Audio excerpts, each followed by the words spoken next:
Kripasanam Marian ഉടമ്പടി ധ്യാനത്തിലേക്ക് നമ്മൾ ഭക്തിപൂർവം പ്രവേശിക്കുകയാണ്. ഈശോയുടെ നമുക്ക് ഹൃദയത്തിൽ നന്ദി പറയാം. ദൈവപിതാവിനാൽ ആകർഷിക്കപ്പെട്ട് പരിശുദ്ധതയോ മാതാവ് ജീവനോടെ പ്രത്യക്ഷയായ ഈ ആൾത്താരയ്ക്ക് ചുറ്റും ഈ സമയം നമ്മളെ ഒരുമിച്ച് കൂട്ടിയ ദൈവത്തിൻ്റെ സ്നേഹത്തിന് നമുക്ക് നന്ദി പറയാം. 2004 ഡിസംബർ 7-ാം തീയതി ഉച്ചകഴിഞ്ഞ് 2:30 ഇതുപോലുള്ളൊരു ആരാധനാ മധ്യയാണ് ദൈവമാതാവ് ഈ അൾത്താരയിൽ പ്രത്യക്ഷയായിക്കൊണ്ട് ദുരന്തം ഉണ്ടാകുവാൻ പോകുന്നു, പ്രാർത്ഥിക്കണമെന്ന വലിയ ദൈവിക സന്ദേശം കൈമാറിയത്. ജീവിതത്തിൻ്റെ വിവിധ ദുരന്ത മുഖങ്ങളിലായിരുന്നു കൊണ്ടാണ് നമ്മളും പരിശുദ്ധ അമ്മ ജീവനോടെ പ്രത്യക്ഷപ്പെട്ട ഈ ആലയത്തിലേക്ക് കടന്നു വന്ന് മരിയൻ ഉടമ്പടിയെടുത്ത് പ്രാർത്ഥിച്ചുകൊണ്ട് ഈ ദുരന്തമുഖത്തെ അതിജീവിക്കുവാൻ ശ്രമിക്കുന്നത്. ഈ ധ്യാനം നയിക്കുവാൻ പോകുന്ന ബഹുമാനപ്പെട്ട VP ജോസഫ് അച്ഛൻ്റെ ആരോഗ്യത്തെ പ്രത്യേകമായിട്ട് സമർപ്പിച്ച് നമുക്ക് പ്രാർത്ഥിക്കാം. ദൈവപിതാവിൻ്റെ കരങ്ങളിൽ അച്ഛനെ പൂർണ്ണമായി സമർപ്പിച്ച് നമുക്കൊരു നിമിഷം മൗനമായിട്ട് പ്രാർത്ഥിക്കാം. ഈശോയെ, ഈ ധ്യാനത്തിലുടനീളം, ആരാധനയിലുടനീളം നീ ഞങ്ങളോട് വ്യക്തിപരമായി സംസാരിക്കണമേ എന്ന് ഞങ്ങൾ പ്രാർത്ഥിക്കുന്നു. ഞങ്ങളുടെ ജീവിതത്തിൽ കൃപ വന്ന് നിറയുവാൻ തടസ്സമായി നിൽക്കുന്ന എല്ലാ മേഖലകളെയും ഈശോയെ ഈ ആരാധനയിലൂടെ ഞങ്ങൾക്ക് വെളിപ്പെട്ട് കിട്ടണമേ എന്ന് പ്രത്യേകമായിട്ട് പ്രാർത്ഥിക്കുന്നു. ഈശോയെ, അധികം തീക്ഷ്ണതയോടെ, കൂടുതൽ വിശ്വസ്തയോടെ മരിയൻ ഉടമ്പടി നിബന്ധനകൾ പാലിക്കുന്നതിനുള്ള അധിക കൃപ ഈ ആരാധനയിലൂടെ ഞങ്ങൾക്ക് നൽകണമേ എന്ന് മൗനമായിട്ട് നമുക്ക് പ്രാർത്ഥിക്കാം. 2015 മുതൽ കൃപാസനത്തിൽ വന്ന് തീർത്ഥാടക ഉടമ്പടിയെടുത്ത് ലോകത്തിൻ്റെ വിവിധ ഭാഗങ്ങളിലായിരിക്കുന്ന ഓരോ മക്കളെയും, അവരുടെ കുടുംബങ്ങളെയും, സ്ഥാപനങ്ങളെയും, വ്യക്തിപരമായിട്ടുള്ള ഓരോ നിയോഗങ്ങളെയും ഈ അൾത്താരയിൽ സമർപ്പിച്ച് പ്രത്യേകമായിട്ട് നമുക്ക് പ്രാർത്ഥിക്കാം. അവരിന്ന് കടന്നുപോയിക്കൊണ്ടിരിക്കുന്ന പ്രത്യേകമായിട്ടുള്ള ജീവിത സാഹചര്യങ്ങളെ, നൊമ്പരങ്ങളെയെല്ലാം നമുക്ക് ഈ അൾത്താരയിൽ അവർക്ക് വേണ്ടി ഇറക്കി വെച്ച് പ്രാർത്ഥിക്കാം. ഒപ്പം തന്നെ 2020 മുതൽ ഓൺലൈനായി ഉടമ്പടിയെടുത്ത് പ്രാർത്ഥിക്കുന്ന വിവിധ ഭൂഖണ്ഡങ്ങളിലായിരിക്കുന്ന ഓരോ മക്കളുടെയും വ്യക്തിപരമായ നിയോഗങ്ങളെ ഈ അൾത്താരയിൽ നമുക്ക് സമർപ്പിച്ച് പ്രാർത്ഥിക്കാം. വിവിധങ്ങളായ സമയങ്ങളിൽ സോഷ്യൽ മീഡിയ പ്ലാറ്റ്ഫോമുകളിലൂടെ ഈ മരിയൻ ഉടമ്പടി ആരാധനയിൽ പങ്കെടുത്ത് കണ്ണുനീരോടെ പ്രാർത്ഥിക്കുവാൻ പോകുന്ന മുഴുവൻ മക്കളെയും ഈ അൾത്താരയിൽ സമർപ്പിച്ച് നമുക്ക് പ്രാർത്ഥിക്കാം. ഒരിക്കൽ കൂടെ നാളിതുവരെ കൃപാസനത്തിൽ വന്ന് മരിയൻ ഉടമ്പടിയെടുത്ത് പ്രാർത്ഥിച്ചു പോയിട്ടുള്ള മുഴുവൻ ദൈവമക്കളുടെയും നിയോഗങ്ങളെ ഈ അൾത്താരയിൽ സമർപ്പിച്ചുകൊണ്ട് ബഹുമാനപ്പെട്ട VP ജോസഫ് അച്ഛൻ്റെ പ്രത്യേകമായ നിയോഗങ്ങളെ അൾത്താരയിൽ സമർപ്പിച്ചുകൊണ്ട് ദിവ്യകാരുണ്യനാഥനെ വരവേറ്റുകൊണ്ട് നമുക്ക് സ്നേഹത്തോടെ ശക്തമായി സ്തുതിക്കാം. Hallelujah, hallelujah, hallelujah. ഷോയെ, നിന്റെ ശക്തി, മഹത്വം ഈ ആലയത്തിൽ ഈ സമയം പ്രകടമാക്കണമേ എന്ന് പ്രാർത്ഥിക്കുന്നു. അപ്പോസ്തല സമൂഹത്തോടൊപ്പം, ദൈവമാതാവിനോടൊപ്പം സെഹിയോൻ മാളികയിൽ പ്രാർത്ഥിച്ചപ്പോ പരിശുദ്ധാത്മ ശക്തി അഗ്നിയുടെ രൂപത്തിൽ അയച്ചതുപോലെ ഞങ്ങളുടെ സമൂഹത്തിലേക്കും ആത്മാവിന്റെ ശക്തി നിറയ്ക്കണമേ എന്ന് പ്രാർത്ഥിക്കുന്നു. ലോകത്തിന്റെ അതിർത്തികൾ വരെയും നിനക്ക് സാക്ഷ്യം വഹിക്കുവാൻ ഈശോയെ ഈ സമയം ഞങ്ങളെ തിരഞ്ഞെടുത്ത് അഭിഷേകം ചെയ്യണമേ. Hallelujah, hallelujah, hallelujah. മഹത്വം, മഹത്വം, ആരാധന, ആരാധന. Hallelujah, hallelujah, hallelujah. ദൈവപിതാവേ നന്ദി, ദൈവപിതാവേ മഹത്വം, ദൈവപിതാവേ ആരാധന.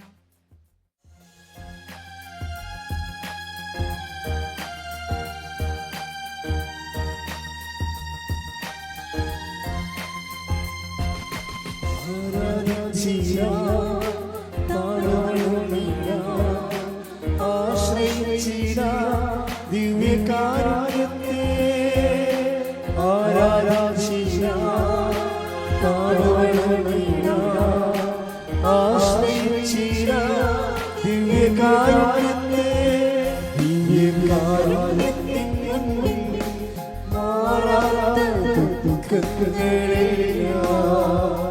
ദിവ്യകാരുണ്യത്തിൻ മുൻപിൽ തീരാ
പരിശുദ്ധ പരമദിവ്യകാരുണ്യത്തിന് നേരവും ആരാധനയും സ്തുതിയും പുകഴ്ചയും ഉണ്ടായിരിക്കട്ടെ.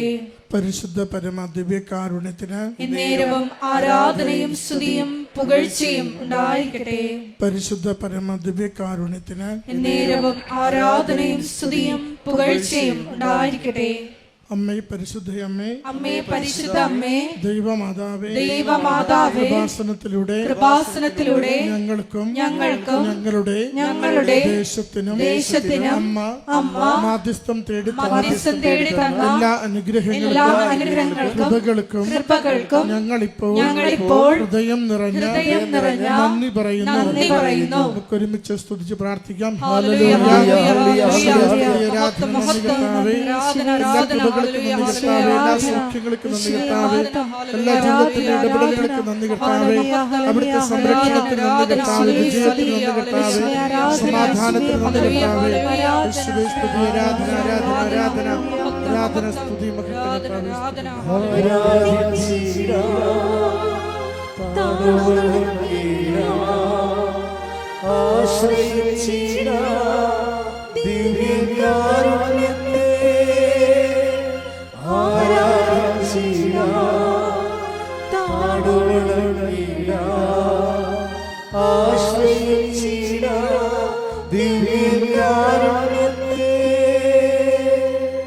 പരിശുദ്ധ പരമദിവ്യകാരുണ്യത്തിന് ആരാധനയും സ്തുതിയും പുകഴ്ചയും ഉണ്ടായിരിക്കട്ടെ. പരിശുദ്ധ പരമദിവ്യകാരുണ്യത്തിന് ആരാധനയും സ്തുതിയും പുകഴ്ചയും ഉണ്ടായിരിക്കട്ടെ. പരിശുദ്ധ പരമദിവ്യകാരുണ്യത്തിന് ആരാധനയും സ്തുതിയും പുകഴ്ചയും ഉണ്ടായിരിക്കട്ടെ. അമ്മേ പരിശുദ്ധ അമ്മേ, അമ്മേ പരിശുദ്ധ അമ്മേ, ദൈവമാതാവേ, 2004 ഡിസംബർ 7-ാം തീയതി ഉച്ചകഴിഞ്ഞ് 2:30 കൃപാസനത്തിൽ സംഭവിച്ച അമ്മയുടെ പ്രത്യക്ഷപ്പെടലിനെ കുറിച്ച് തിരുസഭയ്ക്ക് സമർപ്പിച്ചിരിക്കുന്ന പഠനരേഖകളുടെ വസ്തുനിഷ്ഠവും ദൈവശാസ്ത്ര പ്രകാരമുള്ളതുമായ അന്വേഷണ പഠനങ്ങൾ നടത്തി ആ പ്രത്യക്ഷപ്പെടലിലൂടെ പ്രകടമായ ദൈവമാതാവിന്റെ പ്രത്യേക കരുതലും സംരക്ഷണവും വെളിപ്പെടുത്തുന്ന പീഡിതരുടെ ആശ്വാസവും പ്രവാചകന്മാരുടെ രാജ്ഞിയും വാഗ്ദാനത്തിന്റെ പേടകവും പ്രപഞ്ച പ്രകൃതിയുടെ മാതാവുമായ പരിശുദ്ധ അമ്മയുടെ ഭക്തി തിരുസഭയിൽ കൂടുതൽ പ്രചരിച്ച് ജീവിതത്തിന്റെ ദുരിത ദുരന്ത അവസ്ഥകളിൽ അകപ്പെട്ട് കഴിയുന്ന അനേകായിരം മക്കൾക്ക് ദൈവത്തിന്റെ സാന്നിധ്യവും സന്ധിപ്പും കൂടുതൽ അനുഭവിക്കുക വഴി ആത്മീയ വിശുദ്ധിയും ദൈവശക്തിയും കൈവരിക്കുവാൻ ഞങ്ങളുടെ കുടുംബങ്ങളെ ഇടയാക്കണമേ. ഒരുമിച്ച് സ്തുതിച്ച് പ്രാർത്ഥിക്കാം. ഹല്ലേലൂയ. സ്തുതി, ആരാധന, മഹത്വം കർത്താവേ. അവിടുത്തെ സംരക്ഷണയാൽ ഞങ്ങളെ നയിക്കണമേ. രോഗക്ലേശങ്ങൾക്ക് സൗഖ്യം നൽകണമേ. ജീവിത വിഷയങ്ങൾക്ക് പരിഹാരം നൽകണമേ. അച്ഛന്റെ അധരങ്ങളിലൂടെ ദൈവികമായ സന്ദേശങ്ങളെ ഞങ്ങൾക്ക് നൽകി ഞങ്ങളുടെ ജീവിതങ്ങളെ ബലപ്പെടുത്തണമേ. ഹല്ലേലൂയ. സ്തുതി കർത്താവേ. ആരാധന മഹത്വം കർത്താവേ. സ്തുതി, ആരാധന മഹത്വം.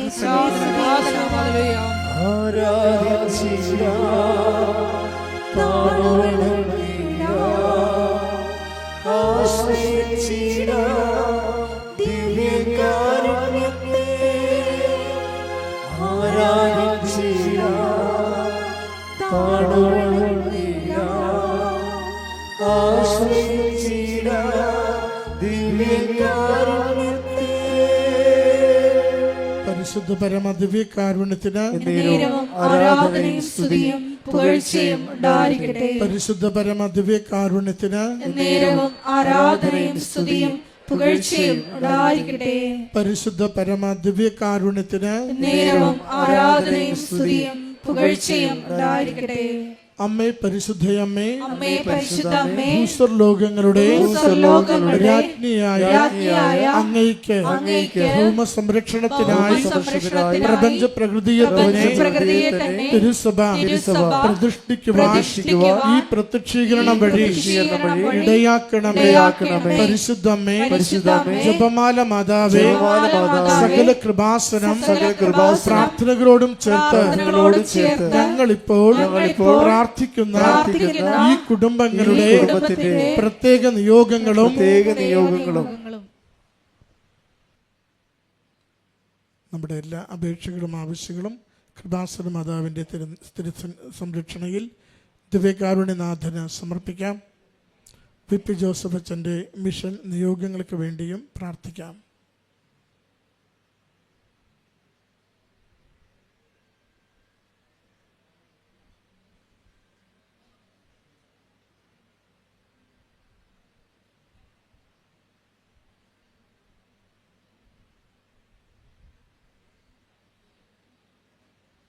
അമ്മയുടെ പ്രത്യക്ഷീകരണത്തിന്റെ ഈ അനുഗ്രഹവേളയിൽ ഞങ്ങൾക്ക് സാധിച്ചു തരുവാൻ കനിയണമേ.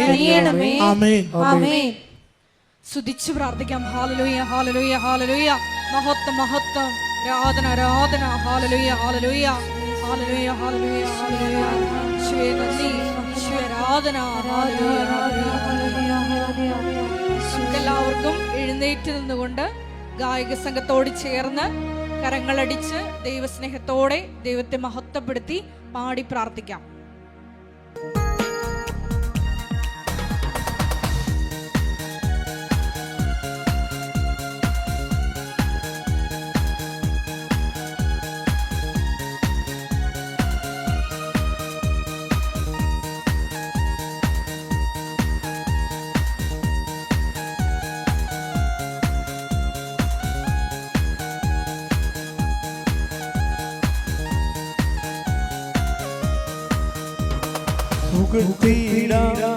യേശുവിനെ ക്രൂശിലെ ജയാളി സ്തുതിച്ചിടാം. യേശുവിനെ സ്തുതിക്കവൻ യോഗ്യനല്ലോ.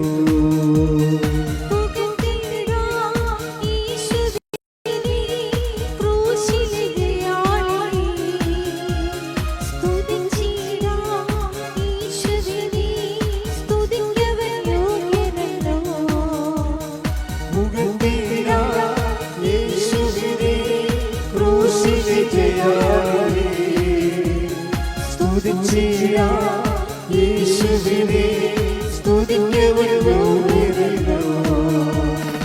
ആരാധിക്കാം യേശുവിനെ അധികം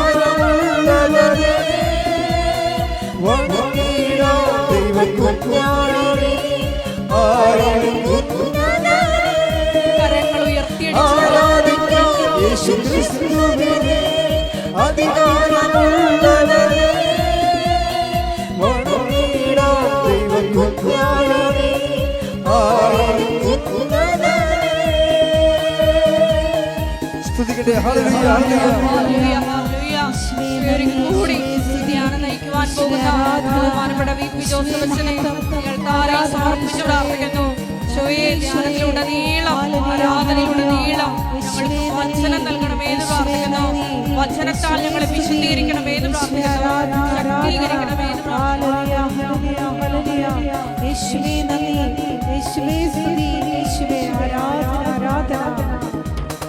വിശ്വസിക്കാം യേശുവിനെ ഏകരക്ഷകരെ, ഏറ്റുപറയാം യേശുവിനെ കർത്താദി കർത്താവിനെ.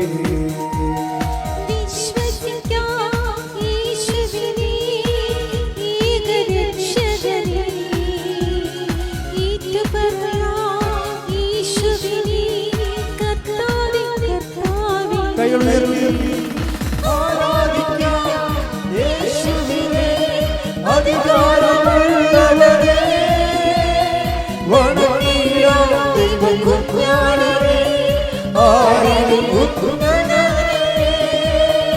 ആരാധിക്കാം യേശുക്രിസ്തുവിനെ.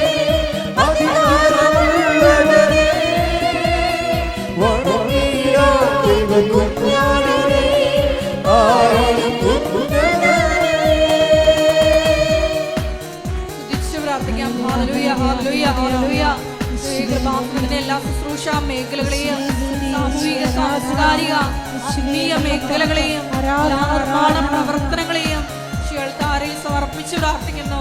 സമയബന്ധിതമായി ആഗ്രഹിക്കുന്ന സമയം പൂർത്തീകരിക്കുവാനും വലിയ വലിയ ദൈവിക മനസ്സ് പദ്ധതികളിലൂടെ വെളിപ്പെട്ട് കിട്ടുവാനുമുള്ള വലിയ കൃപയ്ക്ക് വേണ്ടി പ്രാർത്ഥിക്കുന്നു. Hallelujah hallelujah.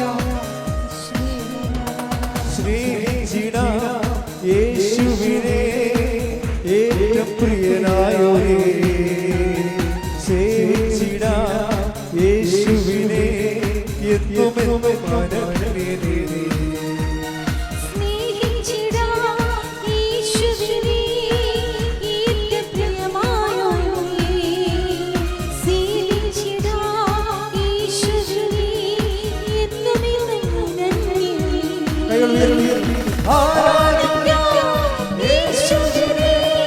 അധികാരമുള്ളവനെ വണങ്ങിടാം ദൈവകുഞ്ഞാടിനെ ആരാധിക്കുന്നവനെ. ആരാധിക്കാം യേശുക്രിസ്തുവിനെ.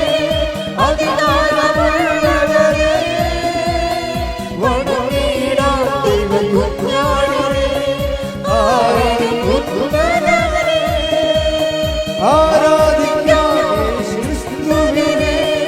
അധികാരമുള്ളവനെ വണങ്ങിടാം ദൈവകുഞ്ഞാടിനെ ആരാധിക്കുന്നവനെ.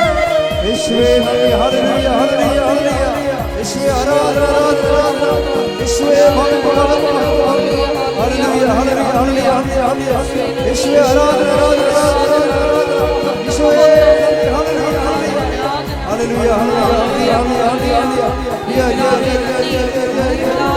യേശുവേ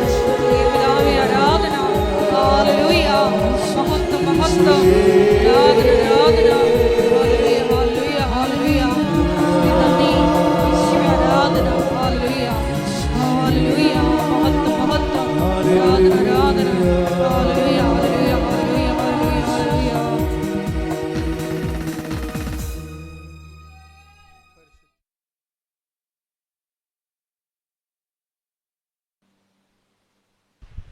സ്നേഹമുള്ളവരെ, പ്രധാനപ്പെട്ട അറിയിപ്പുകളാണ് ഈ സമയം നൽകുന്നത്. കൃപാസനത്തിൽ എല്ലാ ദിവസവും തീർത്ഥാടകർക്ക് മരിയൻ ഉടമ്പടി എടുക്കാനും പുതുക്കാനുമുള്ള അവസരമുണ്ട്.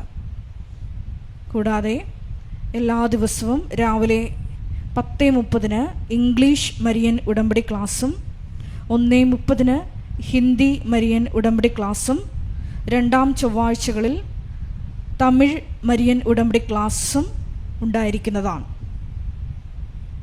കൃപാസനത്തിൽ സമർപ്പണ ജീവിതം നയിക്കാൻ ആഗ്രഹിക്കുന്ന സഹോദരങ്ങൾ 8281297511 എന്ന വാട്സപ്പ് നമ്പറിൽ കോൺടാക്റ്റ് ചെയ്യുക.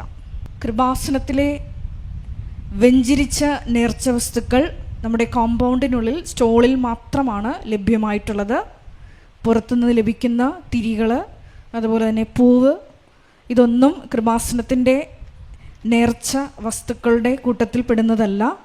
തീർച്ചയായിട്ടും നിങ്ങൾക്ക് വെഞ്ചിരിച്ച നേർച്ച വസ്തുക്കൾ കൃപാസനം കോമ്പൗണ്ടിൻ്റെ ഉള്ളിൽ നിന്ന് മാത്രമാണ് ലഭിക്കുന്നത്.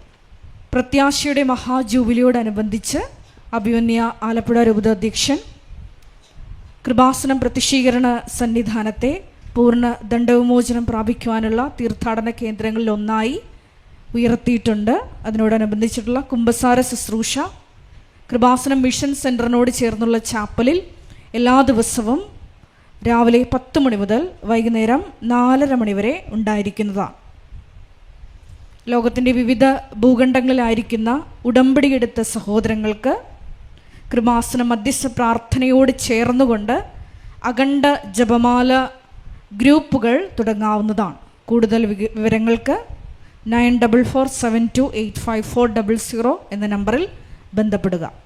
കൃപാസനം പത്രം 23 ഭാഷകളിൽ ലഭ്യമാണ്. നാഷണൽ ഇൻ്റർനാഷണൽ ഭാഷകൾ ഉൾപ്പെടെ 23 ഭാഷകളിൽ ലഭ്യമാണ്. അതിനെക്കുറിച്ചുള്ള കൂടുതൽ വിവരങ്ങൾ കൃപാസനത്തിൻ്റെ സോഷ്യൽ മീഡിയ പ്ലാറ്റ്ഫോമുകളിൽ ലഭ്യമാണ്.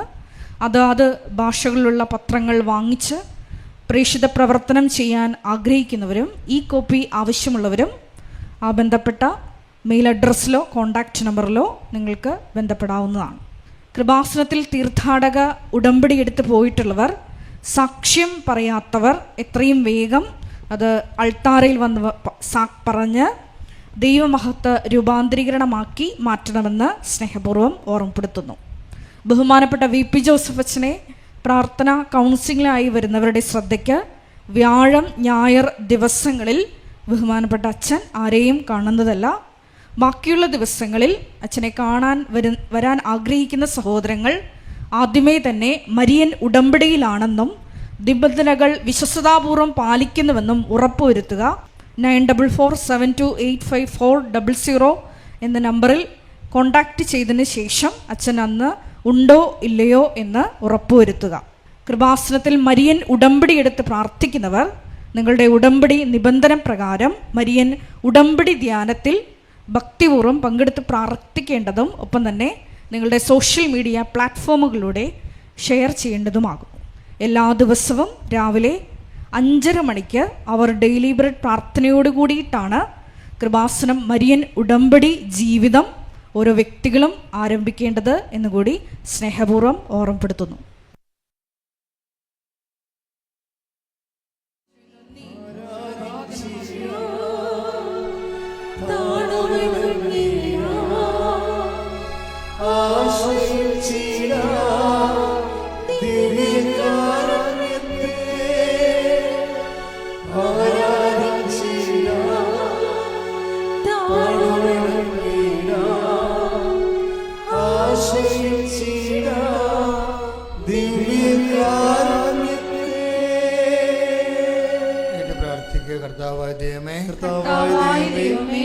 അങ്ങയുടെ അവകാശവും ഓഹരിയുമായ വിശ്വാസ സമൂഹത്തെ അങ്ങ് ആശീർവദിക്കണമേ. കണ്ണുനീരോടെയാണ് അവർ വരുന്നത്. ഞാൻ അവരെ ആശ്വസിപ്പിച്ച് നയിക്കും എന്നുള്ള അങ്ങയുടെ വിലയേറിയ വാഗ്ദാനം ഈ ആരാധന സമയം എല്ലാവർക്കും അനുഭവവേദ്യമാകാൻ ഇടയാക്കണമേ. കർത്താവേ, ജോലി നഷ്ടപ്പെട്ടവരെ കുടുംബം എങ്ങനെ പോറ്റണമെന്ന് അറിയാതെ നട്ടം തിരിയുന്നവരെ മക്കളെക്കുറിച്ചും അവരുടെ ഭാവിയെക്കുറിച്ചും ഭാവി വിദ്യാഭ്യാസത്തെക്കുറിച്ചും ഒരാശയവും കിട്ടാതെ എന്ത് തിരഞ്ഞെടുക്കണമെന്ന് പോലും അറിയാതെ തിരഞ്ഞെടുക്കുന്നത് ലഭ്യമല്ലാതെ പലതരത്തിലുള്ള വേകുലങ്ങള് അനുഭവിക്കുന്നവരെ അമ്മേ പരിശുദ്ധമ്മേ ദേവമാതാവേ അമ്മേ പരിശുദ്ധമ്മേ ദേവമാതാവേ ഇപ്പോഴ് ഈ ആരാധനയില് അവർക്ക് പുതിയ വെളിച്ചം പുതിയ വഴി ഇതാണ് വഴി ഇതിലേ പോവുക എന്ന് പറഞ്ഞുകൊണ്ട് ജനരാശികളെ ലക്ഷ്യങ്ങളിലേക്ക് അയച്ച നല്ല ദൈവമേ വഴിയും സത്യവും ജീവനുമായവനെ എന്റെ മുഖത്ത് നോക്കി നീ നടക്കേണ്ട വഴി ഞാൻ നിന്നെ ഉപദേശിക്കുമെന്ന് അരുളി ചെയ്ത എന്റെ കർത്താവേ ഈ പ്രാർത്ഥനാ സമൂഹത്തിലെ ആരാധനാ സമൂഹത്തിലെ ആത്മശക്തിയുടെ ധൈര്യത്തിന്റെ അഭിഷേകമായി ഇരുട്ടിനെ നോക്കിക്കൊണ്ട്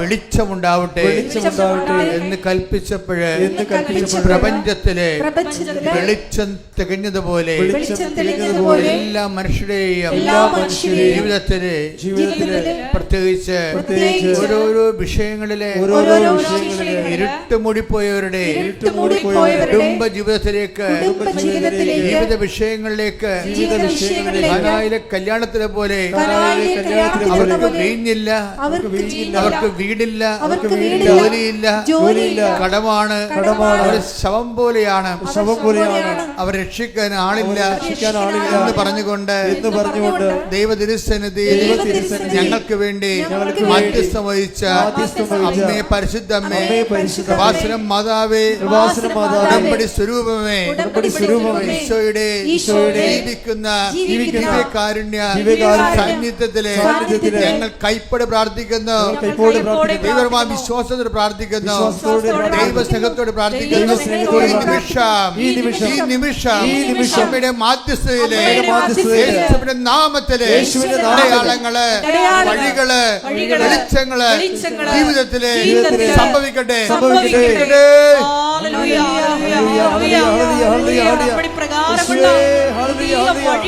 ഞങ്ങളുടെ ജീവിതത്തിൽ തുറന്നു തരണമേ. ഹല്ലേലൂയ.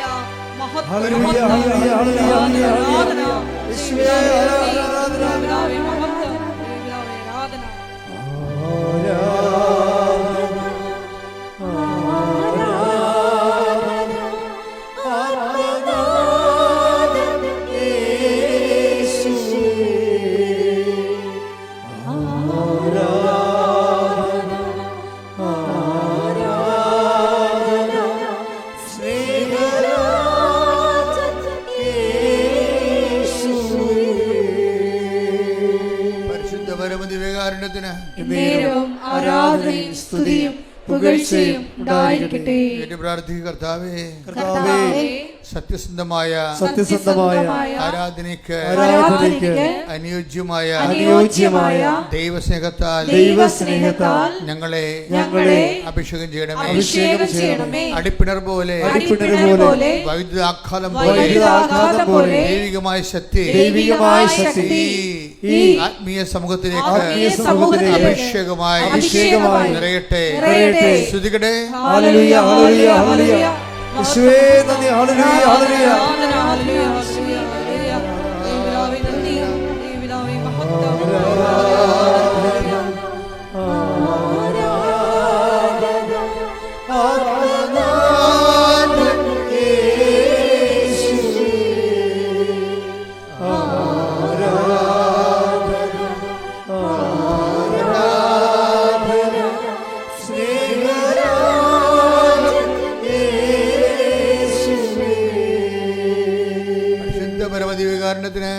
നേരവും ആരാധനയും സ്തുതിയും പുകഴ്ചയും ഉണ്ടായിരിക്കട്ടെ. ഏറ്റു പ്രാർത്ഥി. കർത്താവായ ദൈവമേ, തകർന്നുപോയ കുടുംബങ്ങള്, മരണങ്ങൾ സംഭവിച്ച കുടുംബങ്ങള്, ദുഃഖത്തിൽ ആണ്ടുപോയ കുടുംബങ്ങള്,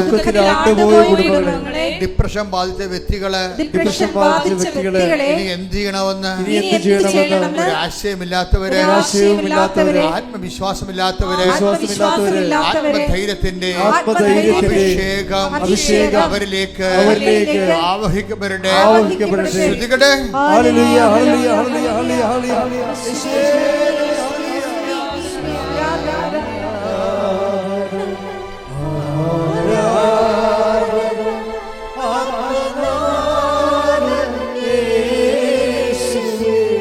ഒരുമിച്ച് ആരാധന.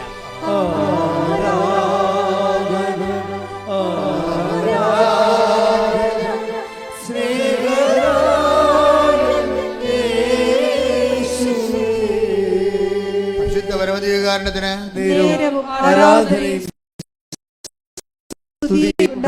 കർത്താവായ ദൈവമേ, കാലവർഷത്തിന്റെ കെടുതികള് അനുഭവിക്കുന്ന കുടുംബങ്ങളെ കാർഷിക തകർച്ച, തൊഴിൽ തകർച്ച, മത്സ്യബന്ധന തകർച്ച, സാമ്പത്തിക ഭാരങ്ങളാല് നട്ടം തിരിയുന്നവരെ ഈ നിമിഷം പരിശുദ്ധ അമ്മയുടെ മാധ്യസ്ഥതയിൽ പുതിയ വെളിച്ചവും പുതിയ വഴികളും ലഭിക്കുവാൻ കർത്താവിന്റെ പ്രകാശം, കർത്താവിന്റെ പ്രസാദം ഈ ഹോളിലെ പ്രാർത്ഥിക്കുന്ന, ഓൺലൈനിൽ പ്രാർത്ഥിക്കുന്ന എല്ലാവരിലും നിറയട്ടെ, എല്ലാവരിലും നിറയട്ടെ.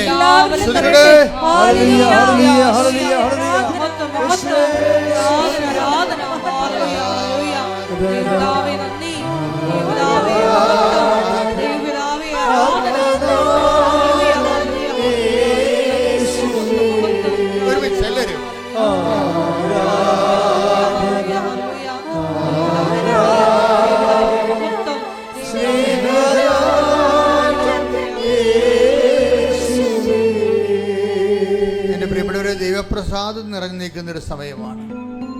കർത്താവ് നമ്മളെ വിളിച്ചു വരുത്തിയതാണ്. നിന്റെ കണ്ണീരിന്റെ കാലത്ത് കർത്താവ് നിന്നെ വിളിച്ചു വരുത്തിയതാണ്. അവിടുത്തെ അമ്മയുടെ ചിറകിലെ സാന്ത്വനത്തിന്റെ കരങ്ങളിലെ നിന്നെ ആശ്വസിപ്പിക്കുവാൻ കർത്താവ് തീരുമാനിച്ചിരിക്കുന്നു. കൈയടിക്കട്ടെ.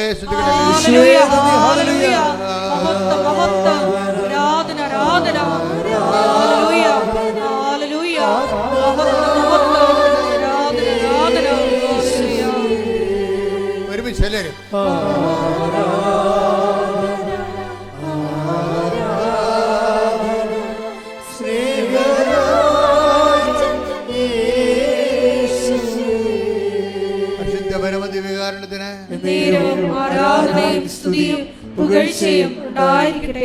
Help those who have all kinds of troubles. കർത്താവിന്റെ വചനമാണ് 1 കൊരിന്ത്യർ 1:4. എല്ലാ തരത്തിലും ക്ലേശം അനുഭവിക്കുന്നവരെ ആശ്വസിപ്പിക്കുവിൻ. ദൈവത്തിന്റെ വചനത്തിന്റെ ലക്ഷ്യം എന്താണ്? എല്ലാ തരത്തിലും കൃപാസനം നോക്കിയാൽ, സാക്ഷ്യം നോക്കിയാൽ നിങ്ങൾക്ക് മനസ്സിലാകും. എല്ലാ തരത്തിലും ക്ലേശം അനുഭവിക്കുന്നവരെ ദൈവം അമ്മയുടെ മധ്യസ്ഥലെ ആശ്വസിപ്പിച്ചുകൊണ്ടിരിക്കുകയാണ്. സ്തുതിക്കട്ടെ. Hallelujah, hallelujah, hallelujah. മഹത്വം, മഹത്വം. ദൈവപിതാവേ നന്ദി, ദൈവപിതാവേ മഹത്വം, ദൈവപിതാവേ ആരാധന. Hallelujah, hallelujah.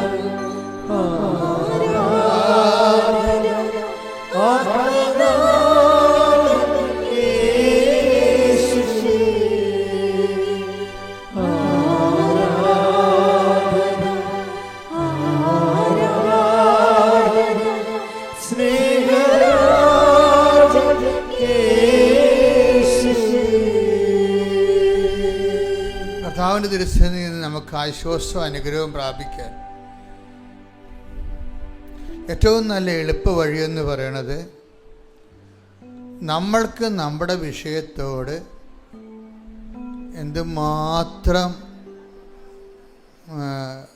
ആശ്രയമുണ്ട്, അല്ലെങ്കിൽ നമ്മുടെ വിഷയം നടക്കണമെന്ന് ആഗ്രഹമുണ്ട്, അത്രയും നിങ്ങൾ മറ്റുള്ളവരുടെ വിഷയങ്ങളെക്കുറിച്ചും ആഗ്രഹപ്പെടണം.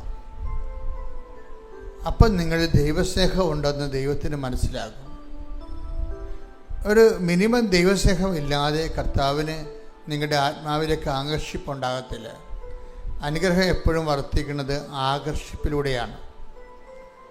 അപ്പം നമ്മളുടെ മുമ്പിലുള്ള ഒരു ആധ്യാത്മിക ആചാര്യന്മാരുടെ ഗുരുക്കന്മാരുടെ മുമ്പിലുള്ള പ്രശ്നം, എങ്ങനെ മനുഷ്യനിലേക്ക് ദൈവത്തിൻ്റെ വസിപ്പ് ആകർഷിപ്പിച്ചെടുക്കാൻ പറ്റും.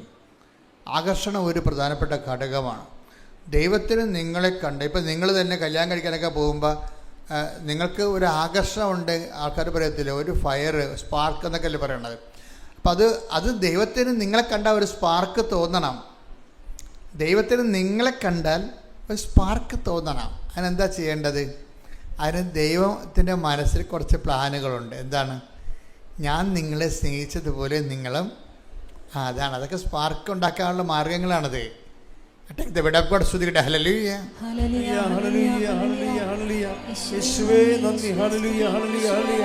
യോഹന്നാൻ 13:35. യോഹന്നാന്റെ സുവിശേഷം 13:35. നിങ്ങൾ പരസ്പരം സ്നേഹിക്കുവിൻ. നിങ്ങൾ പരസ്പരം സ്നേഹിക്കുവിൻ. ഞാൻ നിങ്ങളെ സ്നേഹിച്ചതുപോലെ നിങ്ങളും പരസ്പരം സ്നേഹിക്കുവിൻ. നിങ്ങൾക്ക് ദൈവത്തിന് നിങ്ങളുടെ മേൽ സ്പാർക്ക് ഉണ്ടാക്കാനുള്ള ഒരു പ്രധാനപ്പെട്ട ഒരു സൊല്യൂഷനാണത്, ഫോർമുലയാണ്. നിങ്ങളെപ്പോഴും ദൈവത്തിന് ഇപ്പം എൻ്റെ പിതാവിനാൽ ആകർഷിക്കപ്പെടാതെ ആർക്കും എൻ്റെ അടുത്ത് വരുവാൻ സാധ്യമല്ല. Take the word of God. സ്തുതിക്കട്ടെ. ഹല്ലേലൂയ, ഹല്ലേലൂയ, ഹല്ലേലൂയ, ഹല്ലേലൂയ,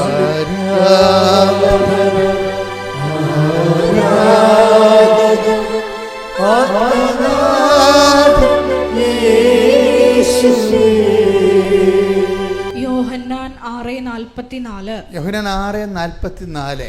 എന്നെ അയച്ച പിതാവ് ആകർഷിച്ചാലല്ലാതെ ഒരുവനും എന്റെ അടുക്കിലേക്ക് വരാൻ സാധിക്കുകയില്ല. അന്ത്യദിനത്തിൽ അവനെ ഞാൻ ഉയർപ്പിക്കും. അതായത് എപ്പോഴും നമുക്ക് ആത്മീയ കാര്യങ്ങൾക്ക് ഒരു ആകർഷണം ഉണ്ടാകും. നിങ്ങളെക്കുറിച്ച് ദൈവത്തിനൊരു ആകർഷണമുണ്ട്. നിങ്ങളെക്കുറിച്ചൊരു ഡിപ്രിസിയേഷൻ ഉണ്ടാക്കേണ്ട കാര്യമില്ല. മനസ്സിലായില്ലേ? ചില ആൾക്കാരുടെ പ്രാർത്ഥനയ്ക്ക് ഉണ്ടാകുന്ന ഒരു പ്രശ്നം, അവർക്ക് അവരെക്കുറിച്ച് തന്നെ വലിയ വിലയില്ല. എൻ്റെ ജീവിതം മഹാമോശമായിരുന്നു, എൻ്റെ കൂതറ ജീവിതമായിരുന്നു എൻ്റെത്, അതുകൊണ്ട് ഞാൻ പ്രാർത്ഥിച്ചാലും കേൾക്കത്തില്ല. അങ്ങനെ നിങ്ങൾക്ക് നിങ്ങളെക്കുറിച്ചൊരു ഐഡിയ, ഡിപ്രിസിയേഷനാണ് ഉള്ളത്. എന്താണ്? ഒരു മിനിമം, അതൊരു മൂല്യക്കുറവുണ്ട്. അതിൻ്റെ ആവശ്യമില്ലെന്നാണ് ഇപ്പോൾ പരിശുദ്ധാത്മാ പറയണത്. എന്താ കാര്യം? നിങ്ങളുടെ പഴയ കാലം നിങ്ങളെ ദൈവം ഇപ്പോഴും കണക്കിലെടുക്കണില്ല. ദൈവം കണക്കിലെടുക്കുന്നില്ല. അപ്പോസ്തല പ്രവർത്തനങ്ങൾ 17:30. അജ്ഞതയുടെ കാലഘട്ടങ്ങളെ അജ്ഞതയുടെ കാലഘട്ടങ്ങളെ ദൈവം കണക്കിലെടുത്തില്ല. എന്നാൽ ഇപ്പോൾ എല്ലായിടത്തുമുള്ള സകല ജനങ്ങളും പശ്ചാത്തപിക്കണമെന്ന് അവിടുന്ന് ആജ്ഞാപിക്കുന്നു. അപ്പൊ ഇത് എന്ത് റൈറ്റ് ഓഫ് ചെയ്തിട്ടുണ്ട്? എവിടെയോ വെച്ച് റൈറ്റ് ഓഫിങ് സംഭവിച്ചിട്ടുണ്ട്, എഴുതി തള്ളിയിട്ടുണ്ട്. നിങ്ങളെ ആകർഷിച്ച കർത്താവിൻ്റെ അടുത്ത് വരുമ്പോൾ അതിൻ്റെ അർത്ഥം എന്താണ്? വരുന്നവനെ അനുഗ്രഹിക്കാൻ ദൈവം തീരുമാനിച്ചെന്നല്ലേ? അനുഗ്രഹിക്കാൻ ദൈവം തീരുമാനിച്ചെന്നല്ലേ? അതിൻ്റെ അർത്ഥം റൈറ്റ് ഓഫ് നടന്നിട്ടുണ്ട്. എഴുതിയോ കർത്താവ് നിങ്ങളുടെ പഴയ കടങ്ങളെ വെട്ടിക്കളഞ്ഞിട്ടുണ്ട്. വെട്ടിക്കളഞ്ഞതിന് കാരണങ്ങളുണ്ട്. അത് ഈ ആകർഷിപ്പുള്ളതുകൊണ്ടാണല്ലോ അടുത്ത് വരണത്. ആകർഷിപ്പിൻ്റെ കാരണങ്ങളൊന്ന്, ഏതോ ഒരു ക്വാളിറ്റി നിങ്ങളിൽ ഇപ്പോഴും ദൈവത്തിന് ഇഷ്ടപ്പെട്ടതുണ്ട്, സ്പാർക്കുള്ളതുണ്ട്. പറഞ്ഞാൽ മനസ്സിലാകുന്നുണ്ടോ? ഞാൻ കർത്താവ് പറയണതനുസരിച്ചാണ് നിങ്ങളോട് സംസാരിച്ചുകൊണ്ട് ഇരിക്കുന്നത്. ഏതോ ഒരു ക്വാളിറ്റി, ഗുണം നിങ്ങളിൽ ഇപ്പോഴും കർത്താവിന് ഇഷ്ടപ്പെട്ടതുണ്ട്. അതുകൊണ്ടാണ് ആസന്നമായതിനെ ഊതിക്കത്തിക്കാൻ പറയണത്. ബൈബിള് കുത്തിക്കെട്ടി ഒതുക്കുമ്പോൾ അവസാനത്തെ അതിൻ്റെ ഉപസംഹാരത്തിൽ വരണത് അവസാന വാക്കുകളാണ്. എന്താണ്? നിങ്ങളിൽ ആസന്നമായതിനെ ഉദിക്കത്തിക്കട്ടെ. ഇത് ഇവിടെ ഗോഡ് ശ്രുതിക്കട്ടെ. ഹല്ലേലൂയ. Hallelujah hallelujah hallelujah. വെളിപാട് 3:2. വെളിപാട് 3:2. ഉണരുക, ഉണരുക, നിന്നിൽ ആസന്ന മരണമായി നിന്നിൽ ആസന്ന മരണമായി അവശേഷിക്കുന്നതിനെ അവശേഷിക്കുന്നതിനെ ഉത്തേജിപ്പിക്കുക. ഉത്തേജിപ്പിക്കുക. എന്തെന്നാൽ എന്തെന്നാൽ എന്റെ ദൈവത്തിന്റെ മുമ്പിൽ എന്റെ ദൈവത്തിന്റെ മുമ്പിൽ നിന്റെ പ്രവർത്തികൾ പ്രവൃത്തികൾ പൂർണ്ണമായും നിർവഹിക്കപ്പെട്ടതായി ഞാൻ കാണുന്നില്ല. അപ്പോൾ നിങ്ങൾ ദൈവത്തിൻ്റെ പ്രവൃത്തികൾ ചെയ്തിട്ടുണ്ട്, അത് പൂർണ്ണമായിട്ടില്ല എന്നാ പറയണത്. ഇപ്പം എന്താ സംഭവം? നിന്നിൽ ആസന്ന മരണമായതിനെ ഊതിക്കത്തിക്കാൻ എന്തോ ഒരു കണ്ടന്റ് നിങ്ങളിൽ ദൈവത്തിന് ഇപ്പോഴും ഇഷ്ടപ്പെട്ടതായിട്ടുണ്ട്. അതാണ് എൻ്റെ സ്പാർക്ക് എന്ന് പറയണത്. ചിലപ്പോൾ നിൻ്റെ കുടപ്പുറമാരുള്ള സ്നേഹമായിരിക്കാം നിൻ്റെ. ചിലപ്പോൾ മക്കൾ തന്നെ എല്ലാവരും നിങ്ങളെ അപ്പന്മാർ ഉപേക്ഷിക്കുമ്പോൾ ഒരാൾ അവിടെ പഠിത്തവും മുടക്കി, അവർക്ക് വേണ്ടി അവരെ ഓഫറും മുടക്കി അവിടെ നിൽക്കും. എല്ലാവർക്കും ഒരുപോലെ അമ്മയാണ്, എല്ലാവർക്കും ഒരുപോലെ അപ്പനാണെങ്കിലും അപ്പനും അമ്മയും കിടപ്പായി കഴിഞ്ഞാൽ എല്ലാ മക്കളും ഒരുപോലെ അല്ലല്ല നോക്കണത്. ഒരാളതിൻ്റെ അകത്ത് ഉണ്ടാകും. എന്താണ്? ഒന്നും കിട്ടിയിട്ടില്ല. കൊടുത്തൊക്കെ ചിലപ്പോൾ ഇളയ മക്കൾക്ക് മൂത്തമക്കൊക്കെ ആയിരിക്കും. എനിക്ക് അപ്പൻ്റെയൊക്കെ ഒന്നും കിട്ടിയിട്ടില്ല, എങ്കിലും എൻ്റെ അപ്പനല്ലേ എന്നും പറഞ്ഞുകൊണ്ട് ഒരാൾ നിൽക്കും. അതാണ് നിന്നിൽ ആസന്ന മരണം. അതാണ് ദൈവത്തിൻ്റെ ആകർഷണത്തിൻ്റെ സ്പാർക്കിംഗ് പോയിൻ്റ്. അത് മറ്റുള്ളവരോട് നീ കാണിക്കുന്നതാണ്. അല്ല മറ്റുള്ളവരോട് നീ കാണിക്കുന്ന ഇപ്പോൾ ഈശോ ഫെയർവെൽ സ്പീച്ചില്ലേ, കർത്താവിൻ്റെ വിടവാങ്ങൽ സന്ദേശങ്ങൾ നോക്കുമ്പോൾ കാല് കഴുകിയതിന് ശേഷം പറയണത് എന്താണ്? നിങ്ങൾ എന്നെ ഗുരുവെന്നും നാഥനെന്ന് വിളിക്കുന്നു. That is correct. നിങ്ങളുടെ ഗുരു നാഥനുമായി ഞാൻ നിങ്ങളുടെ പാദങ്ങൾ കഴുകിയെങ്കിൽ നിങ്ങളും. യോഹന്നാൻ 13:14. യോഹന്നാൻ 13:14. നിങ്ങളുടെ കർത്താവും ഗുരുവുമായ ഞാൻ നിങ്ങളുടെ പാദങ്ങൾ കഴുകിയെങ്കിൽ നിങ്ങളും പരസ്പരം പാദങ്ങൾ കഴുകണം. അതായത് എപ്പോഴും നമ്മൾ ഡിവൈൻ സ്പാർക്ക്, ദൈവത്തിന് ഒരു നമ്മളോടൊരു ആകർഷണം തോന്നാനുള്ള, സ്പാർക്ക് ഉണ്ടാകാനുള്ള ഏറ്റവും പ്രധാനപ്പെട്ട ഘടകം എന്ന് പറയുന്നത് നമ്മൾക്ക് മറ്റുള്ളവരോടുള്ള അടുപ്പമാണ്. അവർ ബന്ധുക്കളാകണമെന്ന് സ്വന്തപ്പെട്ടവരാകണമെന്നില്ല. ഒരു ബന്ധുവില്ല ജീവിതത്തിൽ ആദ്യം കാണുകയിരിക്കും. എങ്കിലും അവരുടെ ദൈന്യാവസ്ഥയിൽ നമ്മൾക്ക് അവരോടൊരു സന്ധിപ്പ് തോന്നിയ അതിനാണ് സ്പാർക്ക് എന്ന് പറയുന്നത്. ഈ ഒരു പോയിന്റ് വെച്ചാണ് ദൈവം നിന്നിലേക്ക് ആകർഷിപ്പ് ഉണ്ടാകുന്നത്. ആകർഷിപ്പ് കൂടും ഇങ്ങനെ കുറച്ച് കഴിയുമ്പോൾ. നിൻ്റെ സൽപ്രവർത്തികൾ അനുസരിച്ച് കൊണ്ട് നേരത്തെ പറഞ്ഞ പോലെ നിൻ്റെ പ്രവർത്തികൾ ദൈവത്തിൻ്റെ വചനമനുസരിച്ച് പൂർണ്ണമാകുന്നത്. ഭാഗികമായ പ്രവർത്തനങ്ങളാണ് ഇപ്പോൾ ഉള്ളത്. അത് ദൈവസ്നേഹത്താൽ പൂർണ്ണമാകുന്ന അനുസരിച്ച് കൊണ്ട് എന്തു ചെയ്യും? ദൈവത്തിൻ്റെ ആകർഷണം അസൂയ നിർഭരമായ ആകർഷണമായിട്ട് മാറും. ആകർഷണത്തിൻ്റെ ഇൻറ്റൻസിറ്റി, അട്രാക്ഷൻ്റെ ഇൻറ്റൻസിറ്റി കൂടും. അതുകൊണ്ടാണ് നിൻ്റെ ആത്മാവിനെ അസൂയയോടെ അഭിലഷിച്ചോട്ടെ. യാക്കോബ് 4:5. യാക്കോബ് 4:5. നമ്മിൽ നിക്ഷേപിച്ചിരിക്കുന്ന ആത്മാവിനെ ദൈവം അസൂയയോടെ അഭിലഷിക്കുന്നു എന്ന തിരുവെഴുത്ത് വൃഥ ആണെന്ന് നിങ്ങൾ വിചാരിക്കുന്നുവോ? അതായത് ഇതിൻ്റെ വരുന്ന വിഷയം നമ്മൾ യോഹന്നാൻ 6:44 അനുസരിച്ചുകൊണ്ട് എൻ്റെ പിതാവിനാൽ ആകർഷിക്കപ്പെട്ടവർ എല്ലാവരും എൻ്റെ അടുത്ത് വരുമെന്ന് പറഞ്ഞു. അപ്പോൾ ഈ ആകർഷണത്തിൻ്റെ ഒരു കണ്ടൻ്റ് ഉണ്ട്. അതെന്തായിരിക്കും? ആകർഷണൻ്റെ കണ്ടൻറ്റ് നമുക്ക് മറ്റുള്ളവരുടെ കമ്മിറ്റ്മെൻറ്റാണ്. എപ്പോഴും ദൈവസ്നേഹം എപ്പോഴും പറയുന്നത്, ദൈവസ്നേഹത്തിൻ്റെ വിഷയം നമ്മൾക്ക് ദൈവസ്നേഹം കിട്ടി നമ്മളുടെ ഉദരപൂരണത്തിനേക്ക് മാത്രം ഉപയോഗിക്കുന്നവരുണ്ട്. അപ്പോൾ അതിനെക്കുറിച്ച് ബൈബിൾ പറയണത് ഉദരമാണ് അവരുടെ ദൈവമെന്നാണ്. അതാണ് വിഷയം. അത് എപ്പോഴും നമ്മൾ ശ്രദ്ധിക്കണം. നമ്മുടെ കാര്യം മാത്രം ജന്മകാലം മുഴുവനും നമ്മുടെ ജോലി, നമ്മുടെ മക്കളുടെ ഗതി പിടിക്കൽ, നമ്മുടെ മക്കളുടെ കല്യാണം, നമ്മുടെ മക്കൾ കുഞ്ഞുങ്ങളുണ്ടാകണത്, നമ്മുടെ വീട് വിൽക്കുന്നത്, നമ്മളെന്ന് പറഞ്ഞിരുന്നാൽ അതിന് ബൈബിൾ പറയണത് ഉദരമാണ് അവരുടെ ദൈവം എന്നാണ്. ഫിലിപ്പി 3:19 നാശമാണ് അവരുടെ അവസാനം.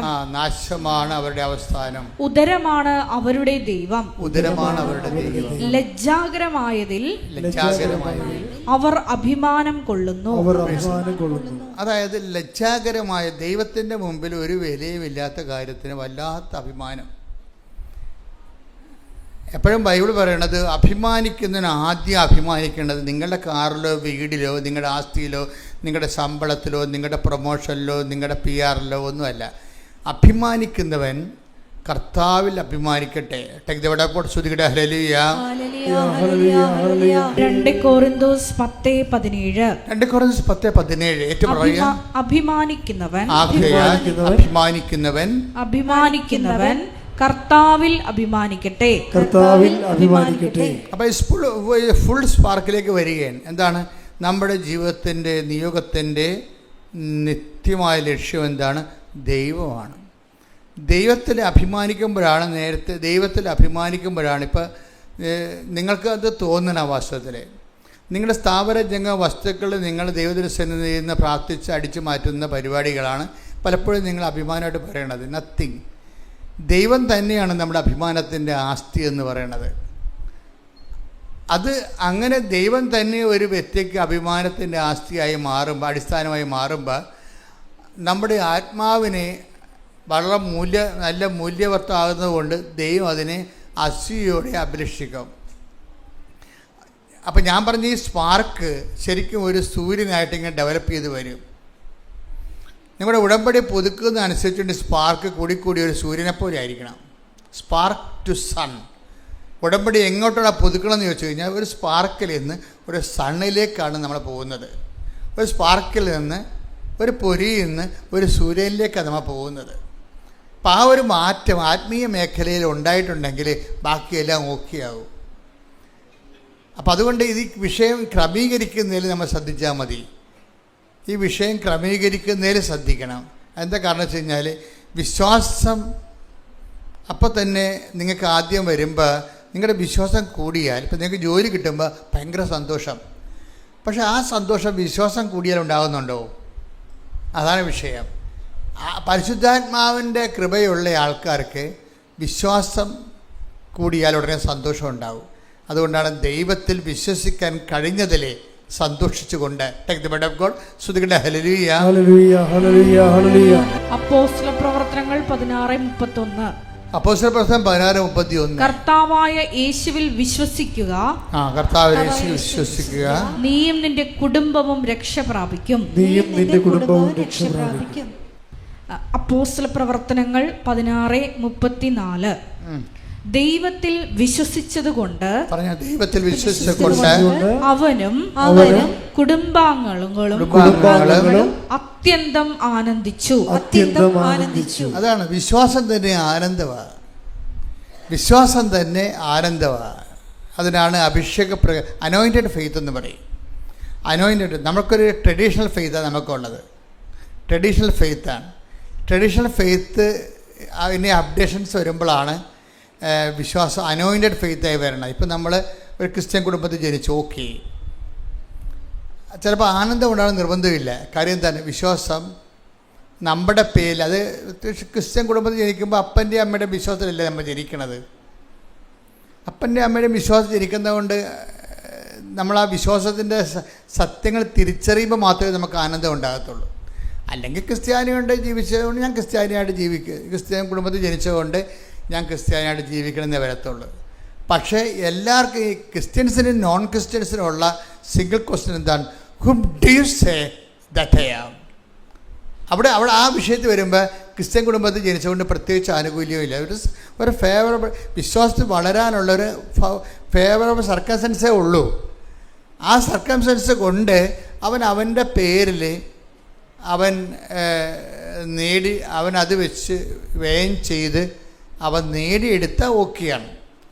നേടിയെടുക്കാത്ത എന്തുമാത്രം ക്രിസ്ത്യൻ കുടുംബത്തിൽ ജനിച്ചതുകൊണ്ട് തന്നെ ക്രിസ്ത്യാനിക്ക് ഭാര്യയായിട്ട് നടക്കുന്ന എന്തുമാത്രം മനുഷ്യരുണ്ട് ഇല്ലേ?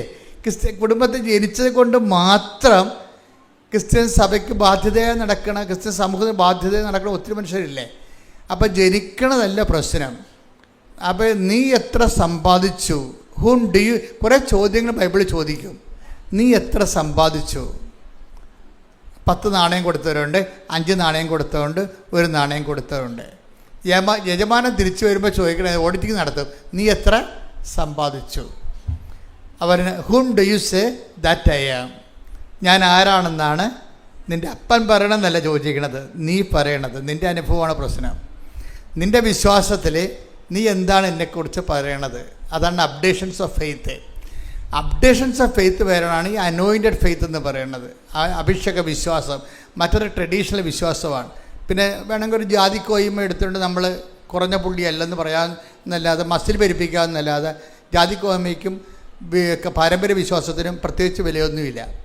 ഹും do you say that I am, ഞാൻ ആരാണെന്നാണ് നീ പറയണത്? നിൻ്റെ പിതാക്കന്മാർ നീ ആരാണെന്ന് പറഞ്ഞിട്ട് കഥയില്ല. നീ ആരാണെന്നാണ്, ഞാൻ ആരാണെന്നാണ് നീ പറയണത്. Take the word of God. ശ്രുതികട ഹല്ലേലൂയ. മത്തായി 16:15. മത്തായി 16:15. അവൻ അവരോട് ചോദിച്ചു, എന്നാൽ ഞാൻ ആരാണെന്നാണ് നിങ്ങൾ പറയുന്നത്? പേഴ്സണൽ ക്വസ്റ്റ്യൻ ആണത്. ഓരോ വ്യക്തിയും ഓരോ ദിവസവും അവൻ്റെ വിശ്വാസത്തിന് വ്യക്തിപരമായ ദൈവസന്നിധിയിൽ കണക്ക് കൊടുക്കണം.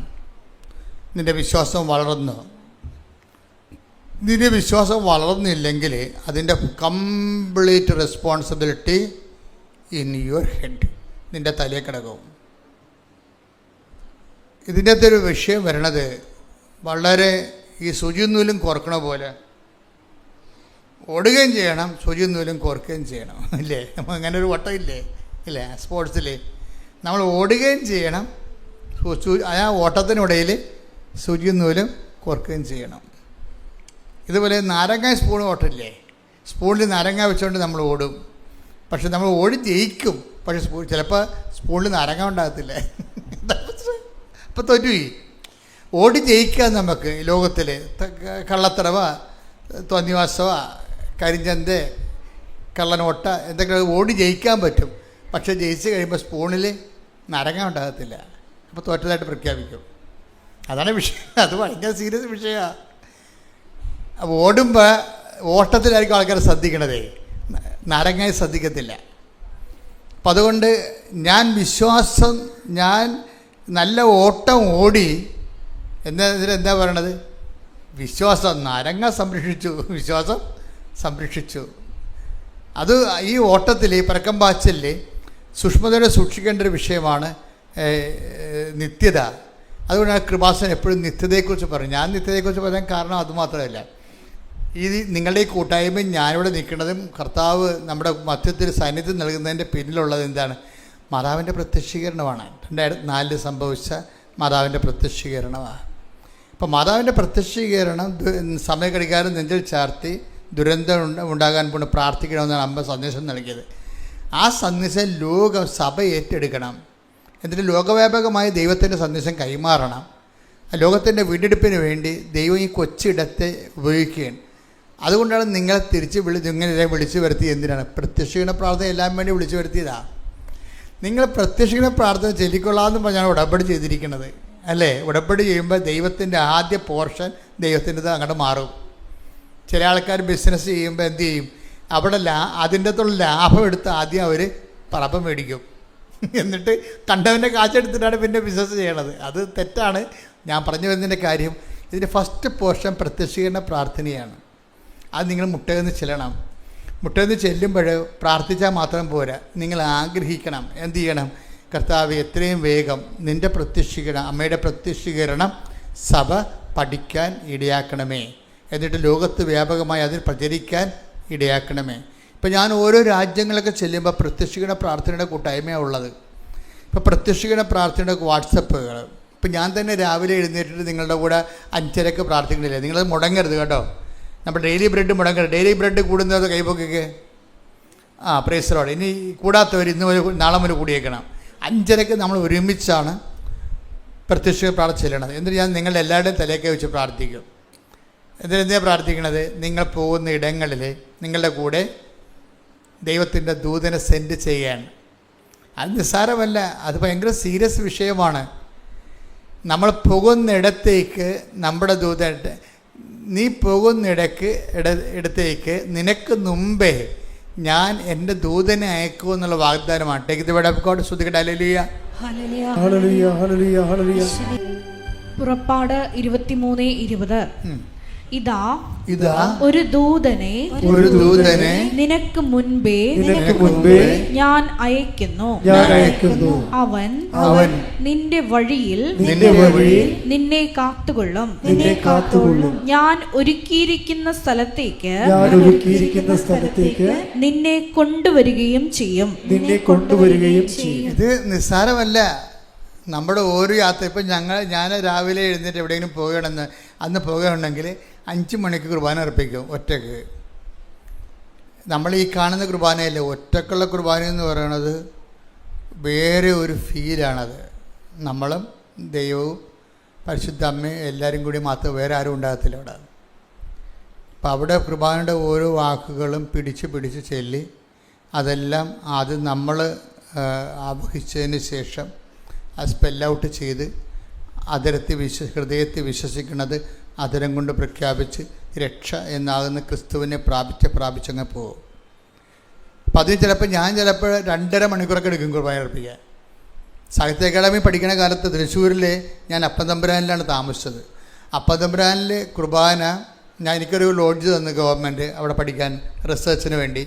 അപ്പം ഞാനത് കട്ടിലേൽ ബെഡെല്ലാം മാറ്റിയിട്ട് പുതിയൊരു തുണി വിരിച്ചിട്ട് ഞാൻ താഴെ മുട്ടയിൽ നിൽക്കും. എന്നിട്ട് ഓസ്തിയും വീഞ്ഞും എടുത്തിട്ട് അവിടെ നിന്നുകൊണ്ട് കുർബാന അർപ്പിക്കാൻ തുടങ്ങും.